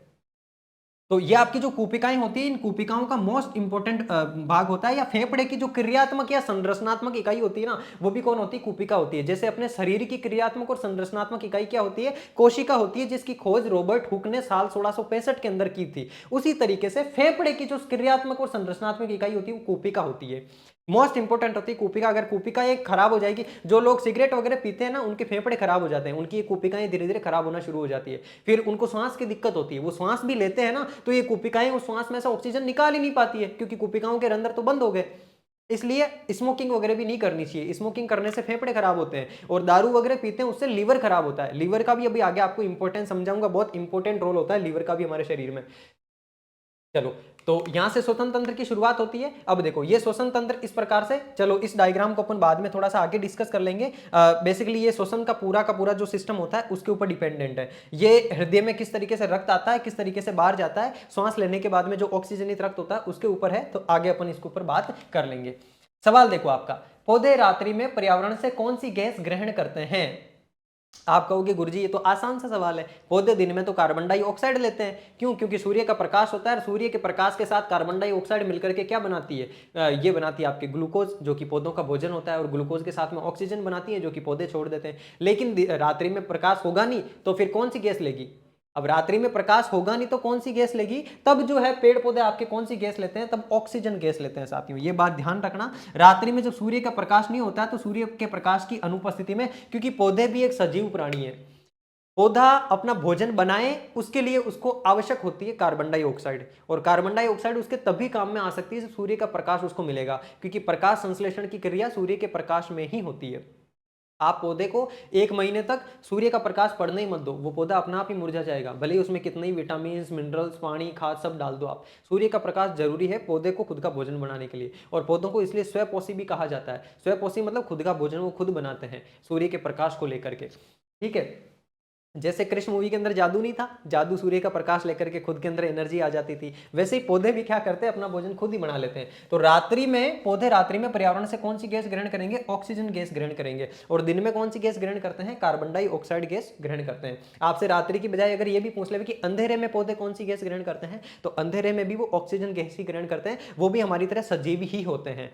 ठीक है, चलो आगे देखो, फुफ्फुस के अंदर छोटी नलिकाएं जो गुब्बारे जैसी रचना में अलंकृत हो जाती है वो क्या कहलाती है? अभी मैंने आपको बताया ये आपके जो फुफ्फुस होते हैं इसके अंदर ये गुब्बारे जैसी संरचना की छोटी छोटी नलिकाएं होती है, इनको क्या बोला जाता है? कूपिका बोला जाता है। क्या बोला जाता है? कूपिका बोला जाता है। श्वसनिका क्या होता है? एक तो होती है श्वसनी और उसके आगे श्वसनिका होती है। श्वसनी तो जो ये मेन श्वसनी हो गई, ये आगे जाकर के दो पार्टीशन में बट गई, वहां पर श्वसनिका हो गया। और श्वसन श्वसनिकाएं, ये श्वसन श्वसनिकाएं फेफड़ों के अंदर पाई जाती है और छोटे छोटे पार्टीशन में डिवाइड हो जाती है। जैसे देखो ये वाला पोर्शन हो गया इस प्रकार से, ये आपकी श्वसनी हो गई, ये श्वसनिका हो गई, और ये आगे जाकर के और छोटे छोटे पार्टीशन के अंदर बट जाती है ना, ये बहुत सारे पार्टीशन के अंदर बट जाती है। फिर आगे जाकर के फुफ्फुस की जो दीवार होती है वहां पर छोटी छोटी कूपिकाएं पाई जाती है। वो कूपिकाएं उस श्वसन में उपस्थित जो ऑक्सीजन होती है उसको लेती है और आपके जो हीमोग्लोबिन वर्णक होता है जो कि किस में पाया जाता है? रक्त के अंदर पाया जाता है, इस वर्णक को दे देती है। तो गुब्बारे जैसी संरचना में जो अलंकृत होती है उनको कूपिका बोला जाता है। और ये कूपिका क्या होती है? आपकी फेफड़ों की क्रियात्मक और संरचनात्मक इकाई होती है। फेफड़ों की क्रियात्मक इकाई होती है। ठीक है, चलो अगला प्रश्न देखो, अवायवीय श्वसन में ग्लूकोज का विखंडन होता है। अवायवीय श्वसन में जो है ग्लूकोज का विखंडन किस में होता है? यहाँ पर देखो साथियों आपके सामने 3 सवाल है। इन तीनों सवालों का एक मैं आपको कंप्लीट जो है वो चिट्ठा क्लियर कर देता हूँ। यहाँ से इंपॉर्टेंट आपसे सवाल पूछा जा सकता है, इस वजह से आपसे क्लियर कर रहा हूँ। इस चीज को ध्यान से समझ लेना थोड़ा। देखो हम जो श्वसन लेते हैं ना साथियों, ऑक्सीजन जो लेते हैं, श्वसन करते हैं तो ऑक्सीजन मिलती है शरीर को। वो ऑक्सीजन का काम क्या होता है आगे जाकर के? कभी सोचा कि हम श्वास ले रहे हैं, श्वास लेने पर शरीर को क्या मिल रहा है? ऑक्सीजन मिल रही है। और वो ऑक्सीजन मिल रही है तो वो ऑक्सीजन आगे जाके शरीर में काम क्या कर रही है भाई साहब? क्यों ले रहे हैं हम ऑक्सीजन? वो ऑक्सीजन आपने जो भोजन ग्रहण करा था उस भोजन से जो ग्लूकोज बना है ना, उस ग्लूकोज का ऑक्सीकरण करने के काम में आती है। तो इधर आओ देखो, ग्लूकोज क्या होता है? C6H12O6। C6H12O6 ये आपका ग्लूकोज होता है। ठीक है, ग्लूकोज जो होता है, इस ग्लूकोज के अंदर कितने अणु होते हैं आपके? कार्बन के 6 अणु होते हैं। देखो ये जो आपका ग्लूकोज होता है, इस ग्लूकोज के अंदर कार्बन के कितने अणु होते हैं? 6 अणु होते हैं। अब ये जो ग्लूकोज होता है ना साथियों, आपका जो कोशिका द्रव्य होता है ना, जो कोशिका के अंदर पाया जाता है, क्या होता है? कोशिका द्रव्य। कोशिका द्रव्य जो कि किस में पाया जाता है? कोशिका में पाया जाता है। इसके अंदर ये जो आपका ग्लूकोज होता है ये किस में बदल जाता है? ये पाइरूवेट में बदल जाता है। किस में बदल जाता है? पाइरूवेट में बदल जाता है। आप कहोगे सर ये पाइरूवेट क्या होता है? ये पाइरूवेट 3 कार्बन वाला परमाणु होता है, यानी कि 6 कार्बन वाले परमाणुओं को या अणुओं को 3 कार्बन वाले परमाणुओं में बदल दिया जाता है। किसमें? कोशिका द्रव्य के अंदर। अब जो ये आपका पाइरूवेट है ना साथियों, इस पाइरूवेट का आगे क्या होता है? अलग अलग तरीके से शोषण होता है। अलग अलग तरीके से क्या होता है? शोषण होता है। और ये 3 तरीके हैं, तीनों के तीनों तरीके बता रहा हूं। तीनों तरीके से सवाल आपके पूछे जाने की मोस्ट प्रोबेबिलिटी है। कहां कहां से सवाल पूछा जा सकता है, हर एक चीज डिस्कस करते हुए चलेंगे। देखो 3 तरह का शोषण हो जाएगा। एक तो होता है आपके ऑक्सीजन की उपस्थिति में शोषण, ऑक्सीजन की उपस्थिति यानी कि O2 की उपस्थिति में। एक शोषण होगा आपके O2 की अनुपस्थिति, O2 की बिल्कुल अनुपस्थिति हो जाएगी, मतलब इस वाले शोषण को आप क्या बोल दोगे? अवायवीय शोषण बोल दोगे। और एक होता है आपके O2 का अभाव, O2 का अभाव यानी कि ऑक्सीजन उसको कम मिल पाती है, पूरी तरह से मिल नहीं पाती है। अब देखो मोस्ट इंपॉर्टेंट चीज, ऑक्सीजन की उपस्थिति में जो शोषण होता है कहां पर होता है? ये हमारी जो कोशिका की पावर हाउस होता है माइटोकॉन्ड्रिया, इस माइटोकॉन्ड्रिया के अंदर होता है। ऑक्सीजन की उपस्थिति में जो होता है माइटोकॉन्ड्रिया के अंदर होता है क्या? शोषण। माइटोकॉन्ड्रिया, ये माइटोकॉन्ड्रिया में होगा तो क्या होगा? ये जो आपका पाइरूवेट है 3 कार्बन वाला, ये किस में बदल जाएगा? ये पाइरूवेट आपका बदल जाएगा एक तो CO2 यानी कि कार्बन डाइऑक्साइड, साथ में ये बनाएगा जल, और साथ में क्या बनाएगा? ऊर्जा बनाएगा।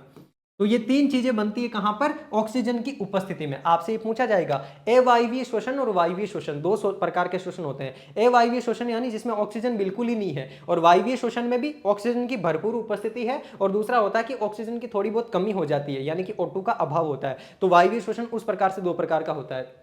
आपसे जो सवाल पूछा है उससे रिलेटेड है, पिछले एग्जाम्स में पूछा हुआ है, इसलिए अब की बार भी पूछे जाने की संभावना है, इसलिए आपको बता रहा हूं। तो ये आपसे पूछेगा कि वायवीय शोषण होता कहां पर है? ये जो शोषण होता है ना, इसको कौन सा शोषण बोला जाता है? जो ऑक्सीजन की उपस्थिति में होता है इसको वायवीय शोषण बोला जाता है। कौन सा शोषण बोला जाता है? वायवीय शोषण। आपसे एग्जामिनर पूछेगा वायवीय शोषण क्या कहां होता है, तो आपको ध्यान रखना है माइटोकॉन्ड्रिया के अंदर होता है। वायवीय शोषण में क्या बनता है? कार्बन डाइऑक्साइड बनती है, जल बनता है और ऊर्जा बनती है।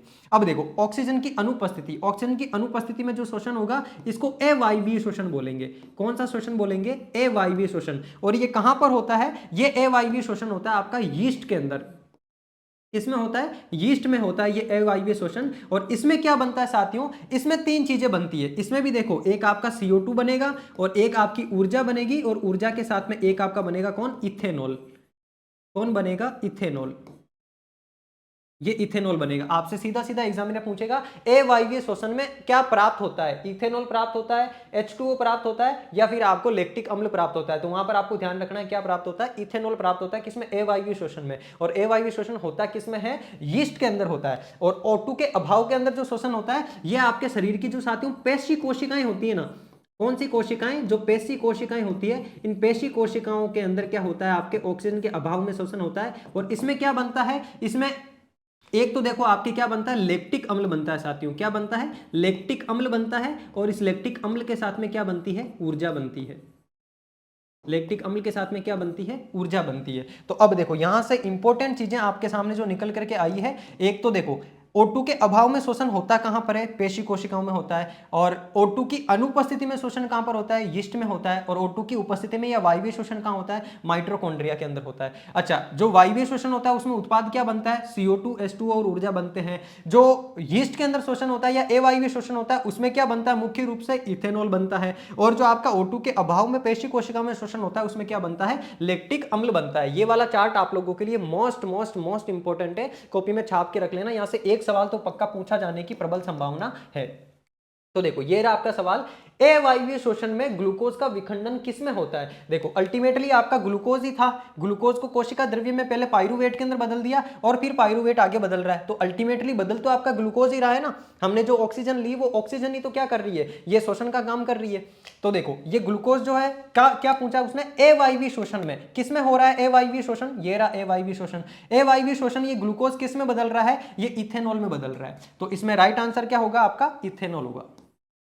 समझ गए मेरी बात? ऐसे सवाल आपसे पूछे जाते हैं। अगला कह रहा है आपसे सवाल, वायवीय शोषण कहां संपन्न होता है? वायवीय शोषण कहां संपन्न होता है? इसके अंदर देखो ये रहा वायवीय शोषण। कहां संपन्न हो रहा है? ये माइटोकॉन्ड्रिया के अंदर हो रहा है। अवायवीय कहां हो रहा है? यीस्ट में हो रहा है। और O2 के अभाव में पेशी कोशिकाओं में हो रहा है। तो वायवीय शोषण माइटोकॉन्ड्रिया में हो रहा है। वायवीय शोषण कहां संपन्न होता है? कोशिका द्रव्य में नई साब, यीस्ट में नई साब, माइटोकॉन्ड्रिया में होता है। यीस्ट के अंदर तो अवायवीय शोषण होता है। पेशियों में ऑक्सीजन की अभाव में शोषण होता है। अगला सवाल आपके सामने, ऑक्सीजन के अभाव में पेशीय कोशिकाओं में ग्लूकोज बदलता है। ऑक्सीजन के अभाव में और पेशीय कोशिकाओं में, ये देखो ये आपकी पेशीय कोशिकाओं में उसके ऑक्सीजन के अभाव में ये आपका ग्लूकोज किस में बदल रहा है? लैक्टिक अम्ल में बदल रहा है। तो इसका राइट आंसर आपके क्या हो जाएगा? लैक्टिक अम्ल। समझ गए? ये तीनों सवाल आपके सामने मैं इस चित्र से इसी वजह से लेकर के आया हूं क्योंकि ये आपके लिए मोस्ट इंपॉर्टेंट है, श्वसन तंत्र से रिलेटेड। इसको तो आपको ध्यान रखना ही रखना है। अगला देखो, रुधिर एक प्रकार का क्या है? रुधिर उपकला उत्तक है, तंत्रिका उत्तक है, या फिर संयोजी उत्तक है, या फिर मांसपेशी उत्तक है। यहां से जो है रुधिर से एक तरीके से आप समझ लो आपके रक्त परिसंचरण तंत्र की शुरुआत हो चुकी है यहां से। ठीक है, इसके अंदर श्वसन तंत्र की भी कुछ इंपॉर्टेंट चीजें जो इसमें इन्वॉल्व है, क्योंकि सारी चीजें आपस में इंटरलिंक है, वो भी बता दूंगा। रुधिर एक प्रकार का क्या है साथियों? तो रुधिर एक प्रकार का तरल संयोजी उत्तक होता है। क्या होता है? संयोजी उत्तक होता है। रुधिर जो होता है ना, इसके बारे में देखो थोड़ी सी बातें जान लो। ये रुधिर क्या होता है? ये रुधिर होता है आपका तरल संयोजी उत्तक। रुधिर कोई कोशिका नहीं होता है या कोई पेशी नहीं होता है। रुधिर क्या होता है? तरल संयोजी उत्तक होता है ये एक प्रकार का। तो ये आपसे एग्जामिनर सीधा सीधा पूछ सकता है। अब ये जो रुधिर है ना, इस रुधिर के अंदर साथियों अगर मान लो ये रुधिर आपका 100% है ना, तो इस 100% में से 55% तो आपके इसके अंदर क्या पाया जाता है? 55% तो इसमें पाया जाता है प्लाज्मा, और 45% क्या पाया जाता है? 45% इसमें पाई जाती है कणिकाएं। 45% क्या पाई जाएगी इसके अंदर? कणिकाएं। देखो मैं क्लियर तरीके से लिख देता हूं आपके सामने ताकि किसी तरह का कंफ्यूजन आपको ना रहे। 45% तो क्या पाई जाएगी इसमें? कणिकाएं पाई जाती है। और इसको मेरे साथ साथ छापते रहना अच्छे तरीके से समझ के। और 55% में क्या पाया जाता है? 55% पाया जाता है रुधिर के अंदर प्लाज्मा। अब देखो यहां से एक बहुत बेहतरीन कॉन्सेप्ट आपका क्लियर होगा। ये जो 45% में कणिकाएं होती है, ये कणिकाएं भी तीन प्रकार की होती है। एक होती है आपके आरबीसी जिसको बोलते हो रेड ब्लड सेल्स, एक होती है आपके डब्ल्यूबीसी जिसको बोलते हो व्हाइट ब्लड सेल्स, और एक होती है आपके प्लेटलेट्स। क्या होती है? प्लेटलेट्स होती है। ये प्लेटलेट्स आपके जो रक्त का थक्का जमता है ना, वो रक्त का थक्का जमने में प्लेटलेट्स का इंपॉर्टेंट काम होता है। और ये डब्ल्यूबीसी आपकी जो रोग प्रतिरोधक क्षमता होती है उसको बढ़ाने का काम करती है आपकी डब्ल्यूबीसी। और ये होती है आपकी आरबीसी। अब देखो आरबीसी डब्ल्यूबीसी इनके बारे में भी इंपॉर्टेंट चीज जो आपको ध्यान रखनी है। आरबीसी जो होती है इसको साथियों इरिथ्रोसाइट के नाम से भी जाना जाता है। देखो मैं यहां पर लिख दूं थोड़ा सा छोटा करके, किस नाम से जाना जाता है? इरिथ्रोसाइट्स। इरिथ्रोसाइट्स के नाम से जाना जाता है किसको? आरबीसी को, ये ध्यान रखना। और ल्यूकोसाइट के नाम से जाना जाता है किसको? ल्यूकोसाइट के नाम से जाना जाता है आपके डब्ल्यूबीसी को। इनका जो अदर नाम है ये भी ध्यान रखना आपको, ल्यूकोसाइट्स। ल्यूकोसाइट्स के नाम से किसको जाना जाता है? डब्ल्यूबीसी को जाना जाता है। और आपकी जो प्लेटलेट्स होती है इसको जाना जाता है साथियों थ्रम्बोसाइट के नाम से। किस नाम से? थ्रम्बोसाइट। ये हो गया आपका थ्रम्बोसाइट्स।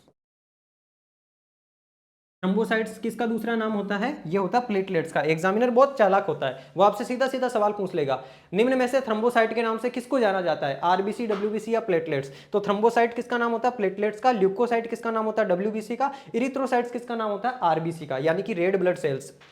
एक चीज और यहां से ध्यान रखना, जो आरबीसी होती है साथियों, इन आरबीसी का जीवन काल कितना होता है? 120 दिन होता है। और आरबीसी का कब्रिस्तान किसको बोला जाता है? प्लीहा को बोला जाता है, जिसको अंग्रेजी में आप बोलते हो स्प्लिन। ये चीजें इंपॉर्टेंट यहां से आपको ध्यान रखनी है। और ये जो 55% आपका प्लाज्मा है ना साथियों, इस प्लाज्मा के अंदर भी 95% तो क्या पाया जाता है? जल पाया जाता है। और बाकी जो 5% होता है ना, ये 5% इसमें क्या पाया जाता है? प्रोटीन पाया जाता है। और ये वाला जो प्रोटीन होता है ना साथियों, आपके शरीर के अंदर एंटीबॉडी निर्माण करने का काम कौन करता है? प्लाज्मा के अंदर जो ये 5% प्रोटीन पाया जाता है, यही आपके शरीर में एंटीबॉडी निर्माण करने का काम करता है। आप कहोगे सर ये एंटीबॉडी क्या होती है? तो ये साइंस का थोड़ा सा डीप पोर्शन है, पिछले वाली क्लासेस में मैं करवा चुका हूं, आगे भी करवाऊंगा। एंटीबॉडी बेसिकली हमारे शरीर में किसी भी तरह का एंटीजन अगर जाता है ना, एंटीजन यानी कि शरीर को नुकसान पहुंचाने वाला, रोगाणु वाहक बोल दो एक तरीके से आप, तो वो जब भी शरीर में जाता है तो हमारे शरीर का क्या तंत्रिका तंत्र एक्टिवेट हो जाता है, और वो सीधा इंडिकेट करता है अपने तंत्रिका तंत्र को। और वहां से क्या इंडिकेशन आता है? इस प्लाज्मा के पास में, जहां पर एंटीबॉडी का निर्माण होता है, जिनको बोला जाता है ग्लोबुलिन प्रोटीन। ये जो प्रोटीन होते हैं, ग्लोबुलिन प्रोटीन होते हैं, ये एंटीबॉडी का निर्माण करते हैं।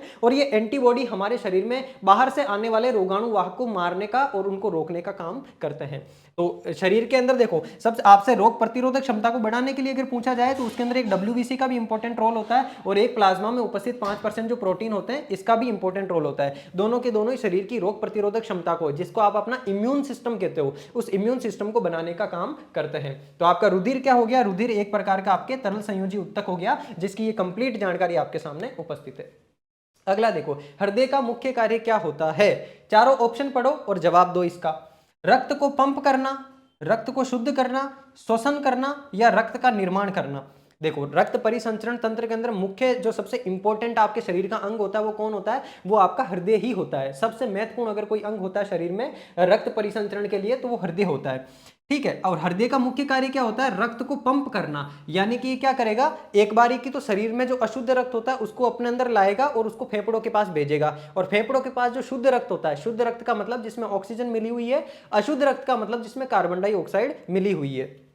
अभी देखो, पीछे मैंने आपको श्वसन की जो क्रिया बताई थी ना, इस श्वसन की क्रिया में देखो ऑक्सीजन की उपस्थिति में ये ग्लूकोज बदल रहा है ऊर्जा में, लेकिन साथ में कौन बन रही है? CO2 भी बन रही है। अब ये CO2 हमारे शरीर के लिए नुकसानदायक होती है, इसलिए CO2 को बाहर निकालना भी जरूरी है। तो इसको बाहर कैसे निकालते हैं? ये CO2 भी वापस उस हीमोग्लोबिन वर्णक के साथ मिलकर रक्त में आ जाती है, और रक्त वापस आता है, पहले हृदय के अंदर जाता है, और हृदय वहां से पंप करके उसको भेजता है फेफड़ों के पास में, और फेफड़ों में जाकर के वो ऑक्सीजन जो है, CO2 जो होती है, वो शरीर से जब हम एक्सेल करते हैं, श्वास को बाहर छोड़ते हैं, उसके थ्रू बाहर निकल जाती है। तो देखो, यहां पर ये कह रहा है हृदय का मुख्य कार्य क्या होता है? हृदय का मुख्य कार्य होता है बेसिकली आपके रक्त को पंप करना। रक्त को पंप कैसे करते हैं? आ जाओ थोड़ी सी हृदय की अपन संरचना समझ लेते हैं, ये इंपॉर्टेंट है। इसलिए जो जो चीजें हैं, ये देखो, आपके मानव रक्त परिसंचरण तंत्र है, ये मानव का परिसंचरण तंत्र किससे संबंधित होता है? पहली बात तो परिसंचरण तंत्र के अंदर कौन कौन सी चीजें इन्वॉल्व होगी? एक आपका हृदय होगा, एक आपकी धमनियां होती है, और एक आपकी शिराएं होती है ना। धमनी और शिरा का कॉन्सेप्ट भी आप आज क्लियर कर लो। मैं जब 6ठी क्लास में पढ़ता था, और जब उस टाइम में हमें साइंस की टीचर ने पढ़ाया था कि धमनियां वो होती है जिनके अंदर क्या होता है? ऑक्सीजन वाला रक्त बहता है, और शिराएं वो होती है जिनमें कार्बन डाइऑक्साइड वाला रक्त बहता है। लेकिन ये डेफिनेशन धमनियों के और शिराओं के लिए बिल्कुल गलत हुआ करती थी। धमनी और शिरा के लिए राइट डेफिनेशन क्या होगी? आप इतना सा ध्यान रखो, धमनी कौन होती है? धमनी वो होती है जो हृदय से रक्त को या तो फेफड़ों के पास ले जाएगी या शरीर के बाकी अंगों में ले जाएगी। और शिरा कौन होती है? शिरा वो होती है जो हृदय के अंदर रक्त को लेके आती है, चाहे शरीर के बाकी भागों से लेके आए या फिर फेफड़ों से लेके आए। चलो, ये आपके हृदय की इस प्रकार की संरचना होती है जिसमें शिराएं भी होती है, महाशिरा और महाधमनियां भी होती है। आपके शरीर में जो ब्लू ब्लू कलर की दिखती है ना, वो महाशिराएं होती है। और अपन क्या सोचते हैं यार, ये शरीर में ब्लू कलर की महाशिरा दिख रही है, मतलब ये तो क्या है, ये तो इसमें तो अशुद्ध रक्त प्रवाहित होता है। लेकिन महाशिरा के अंदर हमेशा अशुद्ध रक्त प्रवाहित नहीं होता है। महाशिरा क्या काम करती है, महाशिरा में एक होती है फुफ्फुसीय शिरा, एक तो होती है महाशिरा। महाशिरा तो क्या करती है, शरीर के अंदर जो भी कार्बन डाइऑक्साइड बनी है उसको ले जाती है, ले जाकर के कहां देती है, हृदय को देती है। और हृदय फिर उस रक्त को पंप करता है और कहां भेजता है, फेफड़ों के पास में भेजता है। और फेफड़ों से फिर जो शुद्ध रक्त होता है वो हृदय के अंदर आता है, वो किसके द्वारा, फुफ्फुसीय शिरा के द्वारा आता है। तो ये आपके हृदय की संरचना है, मानव के हृदय की संरचना। ये रक्त परिसंचरण तंत्र में एक तो हृदय आपका महत्वपूर्ण होता है, एक शिराएं होती है और एक धमनियां होती है। और इसके अंदर भी, हृदय के अंदर भी 4 पोर्शन होते हैं, ये ध्यान रखना थोड़ा सा। हृदय के अंदर भी 4 पोर्शन होते हैं, इस प्रकार से 4 पोर्शन में बांट सकते हो। ये जो होता है बायां आलिंद होता है, ये वाला आपके बायां नीले होता है, ये देख पा रहे हो, ये बायां नीले है, ये बायां आलिंद है। और इस तरफ आपके दायां आलिंद होता है और ये दायां नीले होता है। अब आपसे एग्जामिनर देखो रक्त परिसंचरण तंत्र से सवाल कैसा पूछेगा कि बायां आलिंद क्या करता है, बेसिकली इधर से हृदय के अंदर रक्त आता है, किसमें, आलिंद के अंदर आता है एक तो रक्त, और एक रक्त आता है किसमें, आपके जैसे देखो आलिंद में रक्त आ गया। अब आलिंद में रक्त आकर के वो रक्त इस तरीके से प्रवाहित होकर के यहां से वापस से रक्त निकलेगा। तो आपसे एग्जामिनर सीधा सीधा पूछेगा कि शुद्ध जो रक्त होता है वो बाएं आलिंद में होता है या बाएं नीले में होता है, दाएं आलिंद में होता है या दाएं नीले में होता है। ये कॉन्सेप्ट आगे मैं आपका क्लियर करने वाला हूं, यहां से कंप्लीट चीजें आपकी क्लियर हो जाएगी, दायां आलिंद क्या है, बायां आलिंद क्या है। इतना सा ध्यान रखो, क्योंकि देखो सीधा और दायां ये तो आपको ध्यान रखना है। तो बायां कौन सा है और दायां कौन सा है, अभी अपन ऐसे खड़े हैं तो अपना बायां कौन सा भाग हो जाएगा, अपना बायां हो जाएगा इधर वाला भाग, और दायां कौन सा, इधर वाला भाग हो जाएगा। यानी इधर वाला भाग दायां है, तो इस हृदय में देख रहे हो इधर वाला भाग दाहिना भाग है, तो ये दायां भाग होता है इधर वाला, और उधर वाला भाग आपके बायां भाग होता है। यहां से इतना क्लियर कर लो, बाकी आगे का कॉन्सेप्ट मैं आगे आपके क्लियर कर दूंगा। ये रक्त परिसंचरण तंत्र आपके एनसीईआरटी के अंदर, ये सारे के सारे तंत्र एक चैप्टर के अंदर मिलते भी नहीं है, सारे चैप्टर के अंदर अलग अलग तंत्र दिए हुए हैं। देखो पहला सवाल देखो, मानव हृदय कितने प्रकोष्ठों में विभाजित होता है, तो आपको पता है 4 प्रकोष्ठों के अंदर विभाजित होता है। 4 प्रकोष्ठ कौन से, ये वाला होता है आपके बायां आलिंद, ये वाला होता है दायां आलिंद, ये होता है बायां नीले और ये होता है दायां नीले। ठीक है, इस प्रकार से 4 प्रकोष्ठों के अंदर विभाजित होता है आपका मानव का हृदय। ये आपसे संरचना से संबंधित सवाल पूछ लिया। आगे देखो, कौन सी रक्त वाहिनियों में शुद्ध रक्त प्रवाहित होता है। जिस प्रकार से ये सवाल पूछा उसी तरह से हृदय से संबंधित भी सवाल आपसे पूछ सकता है, और इस कॉन्सेप्ट को मैं आपके इस डायग्राम के माध्यम से क्लियर कर देता हूं। अब देखो मेरी बात सुनना, ये समझ लो आपके क्या है, ये है आपके फेफड़े, है ना, ये क्या है, फुफ्फुस कोशिकाएं, यानी कि ये तो है फेफड़े, और ये शरीर की अन्य सारी की सारी कोशिकाएं हैं। ठीक है, और ये है आपका कौन सा, हृदय। ये कौन है, ये हृदय है आपका। इस हृदय के अंदर देखो इंपॉर्टेंट चीज, एक तो ये यहां पर है जहां पर रक्त क्या कर रहा है, हृदय के अंदर प्रवेश कर रहा है, और एक ये वाला पोर्शन है, इस वाले पोर्शन के अंदर भी रक्त हृदय के अंदर प्रवेश कर रहा है, और ये वाला पोर्शन है जहां से रक्त हृदय से बाहर निकल रहा है, और एक ये वाला पोर्शन है जहां से रक्त हृदय से बाहर निकल रहा है। यानी कि जो आलिंद होते हैं उन आलिंद के अंदर तो रक्त आता है, आलिंद में तो रक्त आता है, और रक्त बाहर कहां से निकलता है, रक्त निकलता है नीले के द्वारा। देखो इस वाले डायग्राम के अंदर देखोगे आप, ये नीचे वाला जो नीले होता है ना, इस नीले से देखो यहां से रक्त बाहर निकलता है, और इस आलिंद में क्या होता है, रक्त आता है। आलिंद होता है ऊपर, ये आलिंद आगे संकुचित करता है, नीले में रक्त जाता है, और नीले उस रक्त को बाहर निकालता है। तो ये इस प्रकार की संरचना जो होती है, पूरा का पूरा पेशियों से बना हुआ आपका हृदय होता है। इसके अंदर देखो ये जो आपके फेफड़े हैं, फेफड़ों में मैंने अभी आपको बताया, आप श्वास लोगे तो कोशिकाएं क्या करेगी, फेफड़ों के अंदर से ऑक्सीजन को, मतलब उस श्वास में से ले लेगी ऑक्सीजन को, और किस में मिला देगी, रक्त में मिला देगी। अब देखो इन फेफड़ों में जो ऑक्सीजन मिला हुआ रक्त है ना, O2 मिला हुआ, फुफ्फुस से फुफ्फुसीय शिरा, मैंने अभी आपको 2 चीजें बताई, एक होती है आपकी शिरा और एक होती है आपकी कौन सी, धमनी। एक होती है कौन सी, धमनी। तो इतना ध्यान रखो कि जो शिरा होती है ना, ये शिरा तो क्या करती है, ये शिरा तो हृदय के अंदर रक्त को लाती है। शिरा चाहे ये वाली शिरा है जिसको फुफ्फुस शिरा बोल रहे हो, या फिर ये शरीर से महाशिरा है, शरीर की जो कोशिकाओं में जो CO2 बन गई है ना, उस CO2 वाले रक्त को लेकर के आएगी कौन, महाशिरा। ये महाशिरा ला करके किस में पटकेगी, ये कौन सा है आपके, जैसे इसके मैं 4 पोर्शन करूं इस प्रकार से, तो ये वाला ऊपर का पोर्शन, ये वाला पोर्शन तो हो गया कौन सा आपका, बायां, ये वाला हो गया आपका कौन सा, बायां आलिंद। ऊपर कौन होता है, आलिंद होता है। और ये वाला नीचे वाला कौन सा हो गया आपका, बायां नीले।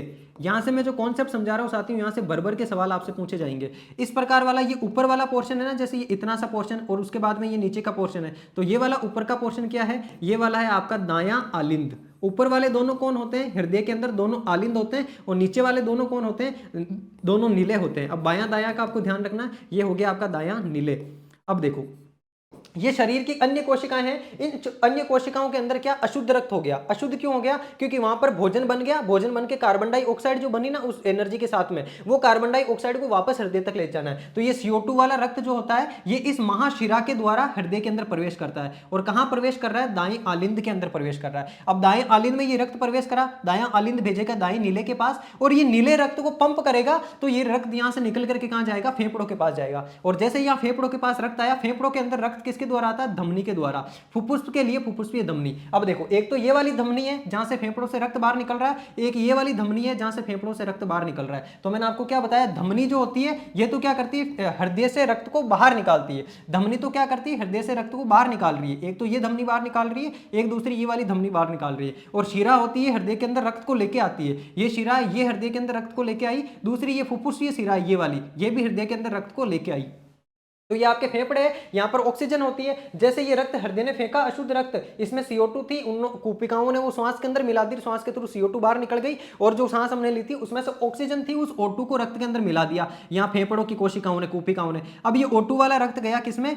बाएं आलिंद के अंदर। तो शुद्ध रक्त कहां जाता है? हृदय के अंदर बाएं आलिंद के अंदर जाता है, और बाएं आलिंद से फिर बाएं नीले के अंदर जाता है, और बायां नीले पंप करता है। तो ये शुद्ध जो रक्त होता है शरीर को महाधमनी जाती है, ये ऑक्सीजन वाले रक्त को O2 वाले रक्त को ले जाती है, शरीर की हर एक कोशिका तक पहुंच जाती है।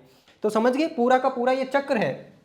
इस चक्र के अंदर देखो इस प्रकार से अपन कोष्टक बांटे, तो यहां से यहां पर जैसे देखो, एक तो शरीर के अंदर, इस हृदय के अंदर रक्त आ रहा है, ये वाला रक्त आया, कौन सा वाला? CO2 वाला अशुद्ध रक्त आया। ये अशुद्ध रक्त फिर इस नीले के अंदर जाएगा, और ये नीले धक्का मार करके कहां भेजेगा? फेफड़ों के पास में रक्त को भेजेगा। और अब ये फेफड़े क्या करेंगे? शुद्ध रक्त भेजेंगे इस दाएं आलिंद के अंदर, ठीक है, तो बाएं आलिंद के अंदर। अब बाएं आलिंद में रक्त आया, बाएं आलिंद इस बाएं नीले के पास भेजेगा, और ये नीले धक्का मार करके O2 वाले रक्त को कहां भेजेगा? शरीर के बाकी अंगों के अंदर भेजेगा। तो आपसे अगर एग्जामिनर सवाल पूछ लेवे, जैसे पहले तो ये वाला सवाल देख लो, इस सवाल में कह रहा है कौन सी रक्त वाहिनियों में शुद्ध रक्त प्रवाहित होता है? महाशिरा में होगा, फुफ्फुसीय शिरा में होगा, महाधमनी में होगा, या फिर फुफ्फुसीय धमनी के अंदर होगा?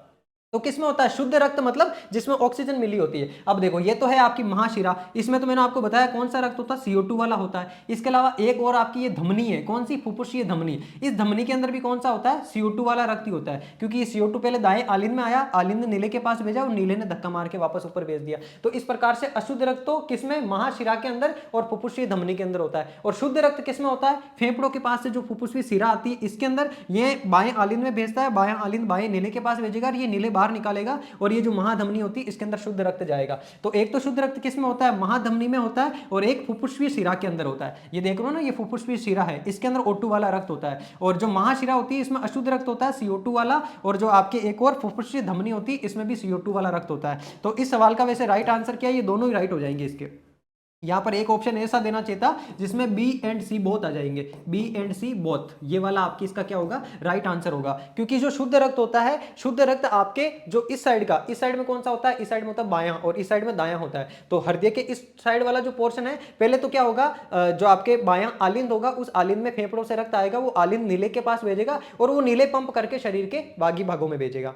तो यहां पर इस बाएं पोर्शन के अंदर जो भी रक्त आ रहा है आपका इस बाएं पोर्शन में, ये एक तो फुफ्फुसीय शिरा के द्वारा आ रहा है, और निकल किसके द्वारा रहा है? धमनी के द्वारा निकल रहा है। और इतना सा ध्यान रखो, शिरा कौन होती है? रक्त को अंदर लाती है हृदय में। एक तो ये रही शिरा जो रक्त को अंदर ला रही है, एक ये रही शिरा जो रक्त को अंदर ला रही है, और बाहर निकाल रही है, ये धमनी है। अब फुफ्फुस के अंदर ले जा रही है तो इसको फुफ्फुसीय धमनी बोल दिया, और ये शरीर के अंदर ले जा रही है इसलिए शरीर की महाधमनी बोल दिया। और ये जो शिरा है हृदय के अंदर रक्त को फुफ्फुस से लेकर आ रही है इसलिए इसको फुफ्फुसीय शिरा बोल दिया, और ये शरीर से जो है रक्त को हृदय के अंदर ला रही है इसलिए इसको महाशिरा बोल दिया। इस प्रकार से इनका नॉमिनेशन होता है। चलो यहां तक क्लियर। आगे पूछ रहा है मानव शरीर में आपके जो होता है परिसंचरण कैसा होता है? दोहरा परिसंचरण होगा, एकल होगा, दोनों में शामिल, या फिर तिहरा परिसंचरण तंत्र होगा? तो देखो साथियों, ये आपका हृदय है। दोहरा परिसंचरण तंत्र का मतलब हृदय में रक्त कितनी बार आता है? हृदय में रक्त 2 बार आता है, और 2 बार ही बाहर जाता है। 2 बार कैसे आता? एक बार तो ये अशुद्ध रक्त आया, और दूसरी बार फेफड़ों से शुद्ध रक्त आया। तो 2 बार रक्त आया और 2 बार ही जाता है नीले के द्वारा। एक बार तो फेफड़ों को गया और एक बार शरीर की बाकी कोशिकाओं को गया। तो 2 बार रक्त आया, 2 बार गया, इस वजह से इसको दोहरा परिसंचरण तंत्र बोलते हैं। मानव शरीर में क्या होता है? दोहरा परिसंचरण तंत्र होता है। मानव शरीर के अलावा जो कशेरुकी जीव होते हैं साथियों आपके, इन कशेरुकी जीवों के अंदर भी क्या होता है? कशेरुकी जीवों के अंदर भी दोहरा परिसंचरण तंत्र ही होता है, यह भी ध्यान रखना। मानव परिसंचरण तंत्र का भाग नहीं है। परिसंचरण तंत्र का मतलब समझ गए ना आप, जो कि रक्त को परिसंचारित करने का काम कर रहा है, रक्त को एक जगह से दूसरी जगह ले जाने का काम कर रहा है। रक्तवाहिकाएं तो इसमें शामिल होगी। लसिका है, लसिका क्या होती है? लसिका बेसिकली साथियों जैसे आपकी शुद्ध रक्त की जो धमनियां होती है, शुद्ध रक्त की धमनियां, जैसे मान लो कि शुद्ध रक्त की धमनी है। अब इस धमनी से क्या होगा, ये धमनी तो एक तरीके का एक मार्ग हो गया, पूरे के पूरे शरीर के अंदर बहुत सारी ऐसी धमनियां हैं, अलग अलग कोशिकाओं तक रक्त ले जा रही है। अब उस धमनी से, ये धमनी तो एक तरह की नली है, इस नली से जो है रक्त आपकी मांसपेशियों तक या आपकी त्वचा तक कैसे पहुंचेगा? तो उस त्वचा तक या किसी भी अंग तक पहुंचाने के लिए उस अंग के और इस धमनी के बीच में यहाँ पर बिल्कुल एक जालीनुमा पतली सी संरचना होती है, जिसको लसिका बोलते हैं। ये लसिका क्या करती है, इस रक्त में से ऑक्सीजन को लेती है और ऑक्सीजन को लेकर के उन कोशिकाओं को या उन अंगों को देने का काम करती है। तो ये लसिकाएं होती है, ये भी आपके रक्त परिसंचरण का ही पार्ट होती है। और हृदय तो रक्त परिसंचरण तंत्र का पार्ट है, ये मुख्य पार्ट है। अगला कह रहा कूपिकाएं। कूपिकाएं साथियों आपके परिसंचरण तंत्र का भाग नहीं है। आप कहोगे गुरुजी कूपिकाएं कहां पाई जाती है? फेफड़ों के अंदर पाई जाती है। आप कहोगे गुरुजी कूपिकाएं तो मेन काम कर रही है, कूपिकाएं तो ऑक्सीजन ले रही है और रक्त में मिला रही है। देखो, इसने पूछा है परिसंचरण। परिसंचरण मतलब रक्त को संचारित करने के अंदर इंपॉर्टेंट कौन होती है? रक्त को संचारित करने में कूपिकाएं रोल नहीं निभाती है। कूपिकाओं को रोल केवल इतना सा होता है, श्वास से ऑक्सीजन उनको लेनी होती है और वो किसको? हीमोग्लोबिन को देनी होती है। इतना सा काम होता है कूपिकाओं का। परिसंचरण तंत्र में कूपिकाओं का कोई भाग नहीं है। कूपिकाओं को आप हटा भी दोगे ना, जिस इंसान की कूपिकाएं काम नहीं भी कर रही होगी ना, उसके भी परिसंचरण तो अच्छे तरीके से हो रहा ही होगा। क्यों? परिसंचरण में होता क्या है, हृदय के अंदर रक्त आना और हृदय से रक्त जाना शरीर के सभी भागों के अंदर, और वो रक्त जाएगा तो वहां से उस रक्त को लेने का काम करेगी। अब इस सवाल में जो है सबसे बेस्ट ऑप्शन आपके सामने है कूपिका है। अगर कूपिका ऑप्शन में नहीं होता तो आप किसको चूज करते? आप लसिका को चूज करते, क्योंकि जो काम कूपिकाएं कर रही है ऑक्सीजन फेफड़ों से रक्त में मिलाने का, वही काम लसिकाएं कर रही है। लसिकाएं क्या करती है? रक्त से ऑक्सीजन शरीर के बाकी भागों को देने का, किसी भी अंग को या त्वचा को या किसी भी कोशिका को देने का काम करती है लसिका। तो परिसंचरण का भाग नहीं है, इसमें सबसे बेस्ट ऑप्शन कूपिका है। अगर कूपिका ऑप्शन में ना दिखे तो आप लसिका भी चूज कर सकते हो। बाकी परिसंचरण के अंदर क्या क्या चीजें होती है आपने देख लिया, शिरा होती है, धमनी होती है, इसके अलावा आपका हृदय होता है, ये सारे के सारे परिसंचरण के भाग होते हैं। ठीक है, चलो बढ़ते हैं आगे। मानव शरीर की सबसे छोटी संरचनात्मक व कार्यात्मक इकाई होती है। सबसे छोटी संरचनात्मक व क्रियात्मक इकाई कौन होती है? कोशिका होती है। कोशिका झिल्ली के बारे में असत्य कथन है। यह कोशिका की बाहरी सुरक्षात्मक परत होती है, ये तो बात बिल्कुल सही है। जो आपकी इस प्रकार की कोशिका होती है उसकी बाहरी जो परत होती है उसी को कोशिका झिल्ली बोला जाता है, और ये सुरक्षा भी करती है, कोशिका की सुरक्षात्मक होती है। चयनित पारगम्य झिल्ली की तरह कार्य करती है। चयनित पारगम्य झिल्ली का मतलब क्या हो गया? इस झिल्ली के द्वारा कुछ चयनित पदार्थ ही अंदर जा सकते हैं, बाहर आ सकते हैं। जैसे आपके जल हो गया या फिर ग्लूकोज हो गया, ऐसी चीजें ही उस झिल्ली के द्वारा कोशिका के अंदर जाएगी या फिर कोशिका से बाहर निकलेगी। तो ये चयनित पारगम्य झिल्ली भी होती है, क्योंकि ये चयनित पदार्थों का ही आवागमन होने देती है। अगला कह रहा है ये 2 परतों से निर्मित होती है। तो बिल्कुल बात सही है, ये जो कोशिका झिल्ली होती है 2 परतों की बनी होती है, और वो 2 परतें भी आपकी कार्बोहाइड्रेट, वसा और प्रोटीन इनकी बनी होती है। किसकी बनी होती है? ये कार्बोहाइड्रेट, जिसको मैं लिख दे रहा हूं आपके सामने कार्ब्स। कार्ब्स का मतलब समझ जाना, कार्बोहाइड्रेट, फैट यानी कि वसा, और इसके साथ में प्रोटीन, इसकी बनी होती है कोशिका झिल्ली जो होती है आपकी वो। अगला कह रहा है ये परतें विटामिन प्रोटीन की बनी होती है। प्रोटीन की तो बनी होती है, सही बात है, लेकिन विटामिन की नहीं होती है। तो ये वाला इसमें क्या हो जाएगा? असत्य कथन हो जाएगा। ठीक है, चलो आगे देखो। असंगत का चयन करना है। इस तरफ कोशिका का अंग दिया हुआ है और उस तरफ उसका कार्य दिया हुआ है। ये एक दिया हुआ आपको कौन? माइटोकॉन्ड्रिया। माइटोकॉन्ड्रिया कौन होता है साथियों? माइटोकॉन्ड्रिया को पावर हाउस बोला जाता है। क्या बोला जाता है? कोशिका का पावर हाउस। पावर हाउस या फिर शक्ति गृह, यानी कि जो भी ऊर्जा अपने शरीर के अंदर बनती है ना, श्वसन के और ग्लूकोज के निर्माण की वजह से, देखा ना आपने, वायवीय श्वसन के अंदर ऑक्सीजन जो होती है ग्लूकोज में ऊर्जा में बदल देती है। अब उस ऊर्जा को अपने पास संचित करके रख लेता है कौन? माइटोकॉन्ड्रिया। तो इसलिए इसको पावर हाउस भी बोला जाता है। और ये क्या करता है? वसा उपापचय का काम भी करता है और प्रोटीन निर्माण का काम भी करता है। कौन? माइटोकॉन्ड्रिया। अगला बोल रहा है राइबोसोम। राइबोसोम वसा का निर्माण करता है। गलत बात हो गई यहाँ पर। राइबोसोम जो होते हैं ये आपके आरएनए के बने होते हैं। आरएनए क्या होता है आपके? राइबोस न्यूक्लिक अम्ल जो होता है वो आरएनए होता है ना। जिस प्रकार से डीएनए होते हैं डीऑक्सी राइबो न्यूक्लिक अम्ल, और आरबो क्या होता है? राइबो न्यूक्लिक अम्ल। आरएनए क्या होता है? राइबो न्यूक्लिक अम्ल। तो ये आरएनए जो होता है प्रोटीन संश्लेषण का काम करते हैं। तो आपका राइबोसोम क्या बनाता है? प्रोटीन बनाता है, न कि वसा बनाता है। तो ये वाली बात गलत हो जाएगी। अगला कह रहा है लाइसोसोम। लाइसोसोम को साथियों आत्मघाती थैली भी बोला जाता है। क्या बोला जाता है? कोशिका के अंदर पाया जाता है, इसको बोलते हैं आत्मघाती थैली। और ये आत्मघाती थैली क्या करता है, अपघटनी एंजाइम यानी कि अपघटन करने वाले एंजाइम को रिलीज करता है। ये लाइसोसोम क्या करता है, खुद फट जाता है और एंजाइम रिलीज कर देता है। वो एंजाइम क्या करते हैं, अपघटन करने का काम करते हैं। तो ये वाली बात इसकी सही होगी, बिल्कुल अपघटनी एंजाइम का रिलीज करता है। और अगला है सेंट्रोसोम, कोशिका विभाग में भाग लेना। तो ये कोशिका विभाग में भाग लेता है सेंट्रोसोम, ये वाली बात भी सही हो गई। आगे आपसे पूछ रहा है कि असंगत का चयन करना है, तो असंगत हो गया आपकी ये वाला, क्योंकि राइबोसोम जो होते हैं ये वसा का निर्माण नहीं करते हैं। किसका निर्माण करते हैं, ये प्रोटीन का निर्माण करते हैं। राइबोसोम किसका निर्माण करते हैं, प्रोटीन का निर्माण करते हैं। आगे देखो, कोशिका के मुख्य भागों में शामिल नहीं है। ये आप कोशिका का डायग्राम देख पा रहे होंगे, 6 क्लास के अंदर पढ़ते थे। रॉबर्ट हुक ने 1665 के अंदर कोशिका की खोज करी थी। ये आपकी कोशिका होती है जिसमें एक तो आपके ये वाला भाग होता है जिसको आप क्या बोलते हो, कोशिका झिल्ली बोलते हो। क्या बोलते हो, ये कोशिका झिल्ली। कोशिका झिल्ली के बारे में आपने पढ़ लिया, 2 परतों से बनी होती है, कार्बोहाइड्रेट, वसा और प्रोटीन से बनी होती है। चयनित पारगम्य झिल्ली होती है और कोशिका की सुरक्षा करने का काम करती है। कौन, कोशिका झिल्ली। ये क्यों पढ़ रहे हैं, क्योंकि शरीर की संरचना बोला है, संरचना में उत्तक और कोशिकाएं दोनों चीजें आती है। कोशिका क्या होती है, शरीर की संरचनात्मक और क्रियात्मक इकाई होती है। तो ये आपके कोशिका झिल्ली हो गई। अब देखो, इसने पूछा है कि कोशिका के मुख्य भागों में शामिल नहीं है। मुख्य जो भाग होते हैं ना साथियों, कोशिका के मुख्य 3 भाग होते हैं। कौन कौन से भाग होते हैं, 3। देखो, पहला भाग तो होता है आपके कोशिका झिल्ली। कौन होती है, कोशिका झिल्ली, जो कि पारगम्य झिल्ली होती है, चयनित पारगम्य झिल्ली। और ये साथ में क्या करती है, आपके पदार्थों का आवागमन करने का काम करती है, कोशिका की सुरक्षा भी करती है। और कोशिका झिल्ली को ही क्या बोला जाता है, कोशिका कला बोला जाता है ना। कोशिका झिल्ली को ही क्या बोला जाता है, कोशिका कला बोला जाता है। दूसरा कौन सा इंपॉर्टेंट भाग होता है इसका, दूसरा इंपॉर्टेंट भाग होता है कोशिका के अंदर पाया जाने वाला कोशिका का केंद्रक। केंद्रक जो होता है, ये आप देख पा रहे होंगे, ये केंद्रक होता है कोशिका के अंदर, है ना। ये दे रहा है ना केंद्रक, ये वाला केंद्रक। इस केंद्रक के अंदर क्या होते हैं, आपके गुणसूत्र पाए जाते हैं। मैंने आपको लास्ट क्लास में पढ़ाया था।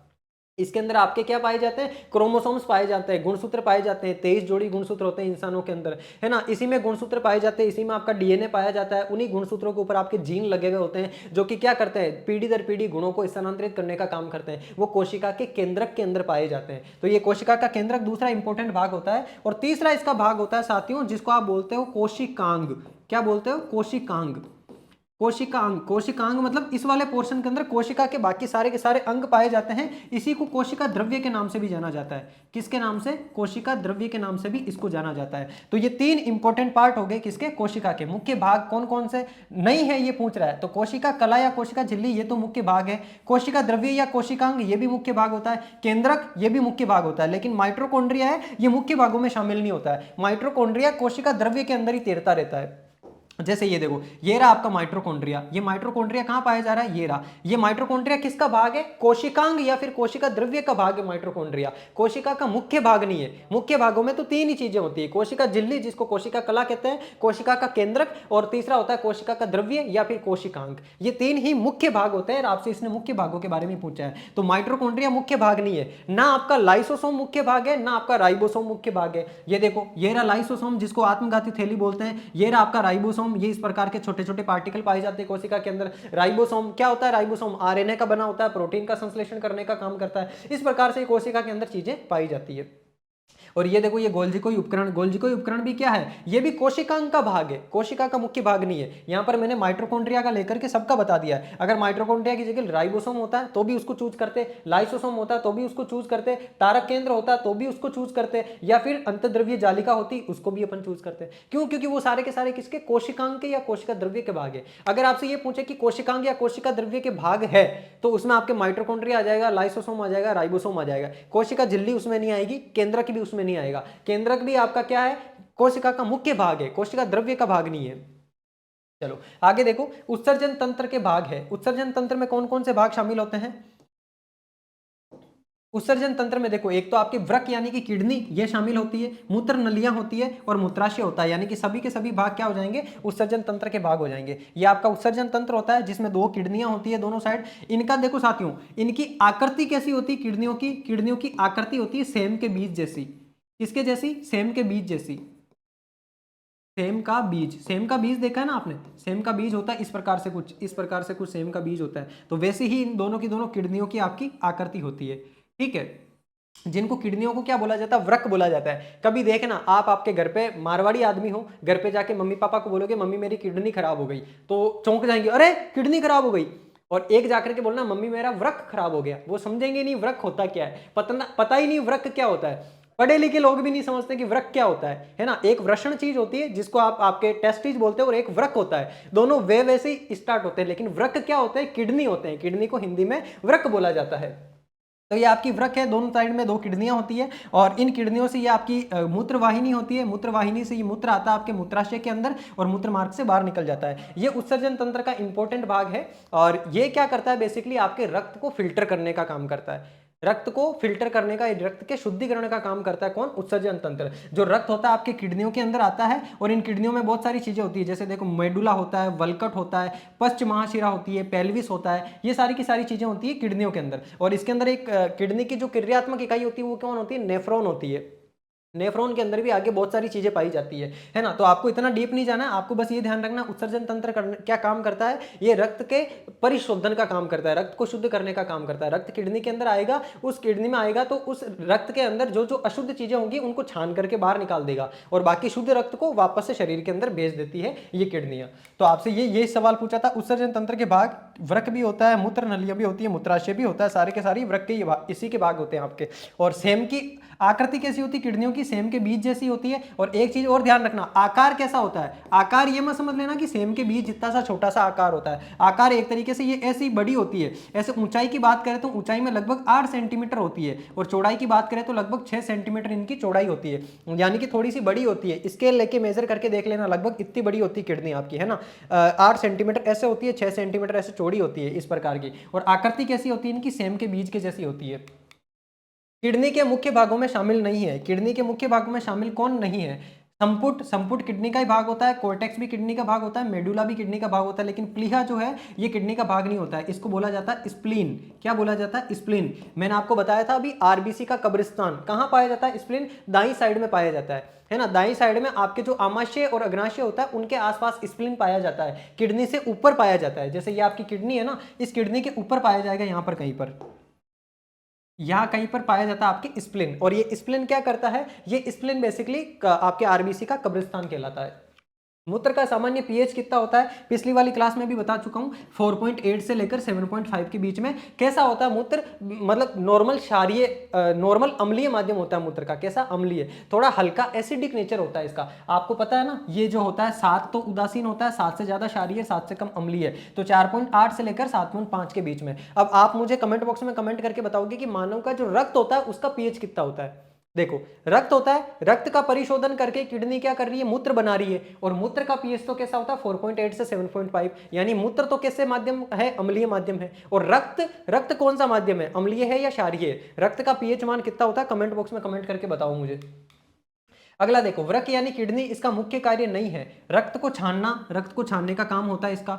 मूत्र निर्माण, मूत्र का निर्माण भी करती है। पुनः अवशोषण का काम भी करती है। लेकिन मूत्र को छानना, मेरे भाई, ये रक्त को छानती है किडनी, रक्त को छान करके मूत्र का निर्माण करती है, मूत्र को नहीं छानती है। मूत्र तो फिर सीधा मूत्राशय में कलेक्ट होकर के बाहर ही निकलता है, तो मूत्र को छानना ये इसका काम नहीं होता है।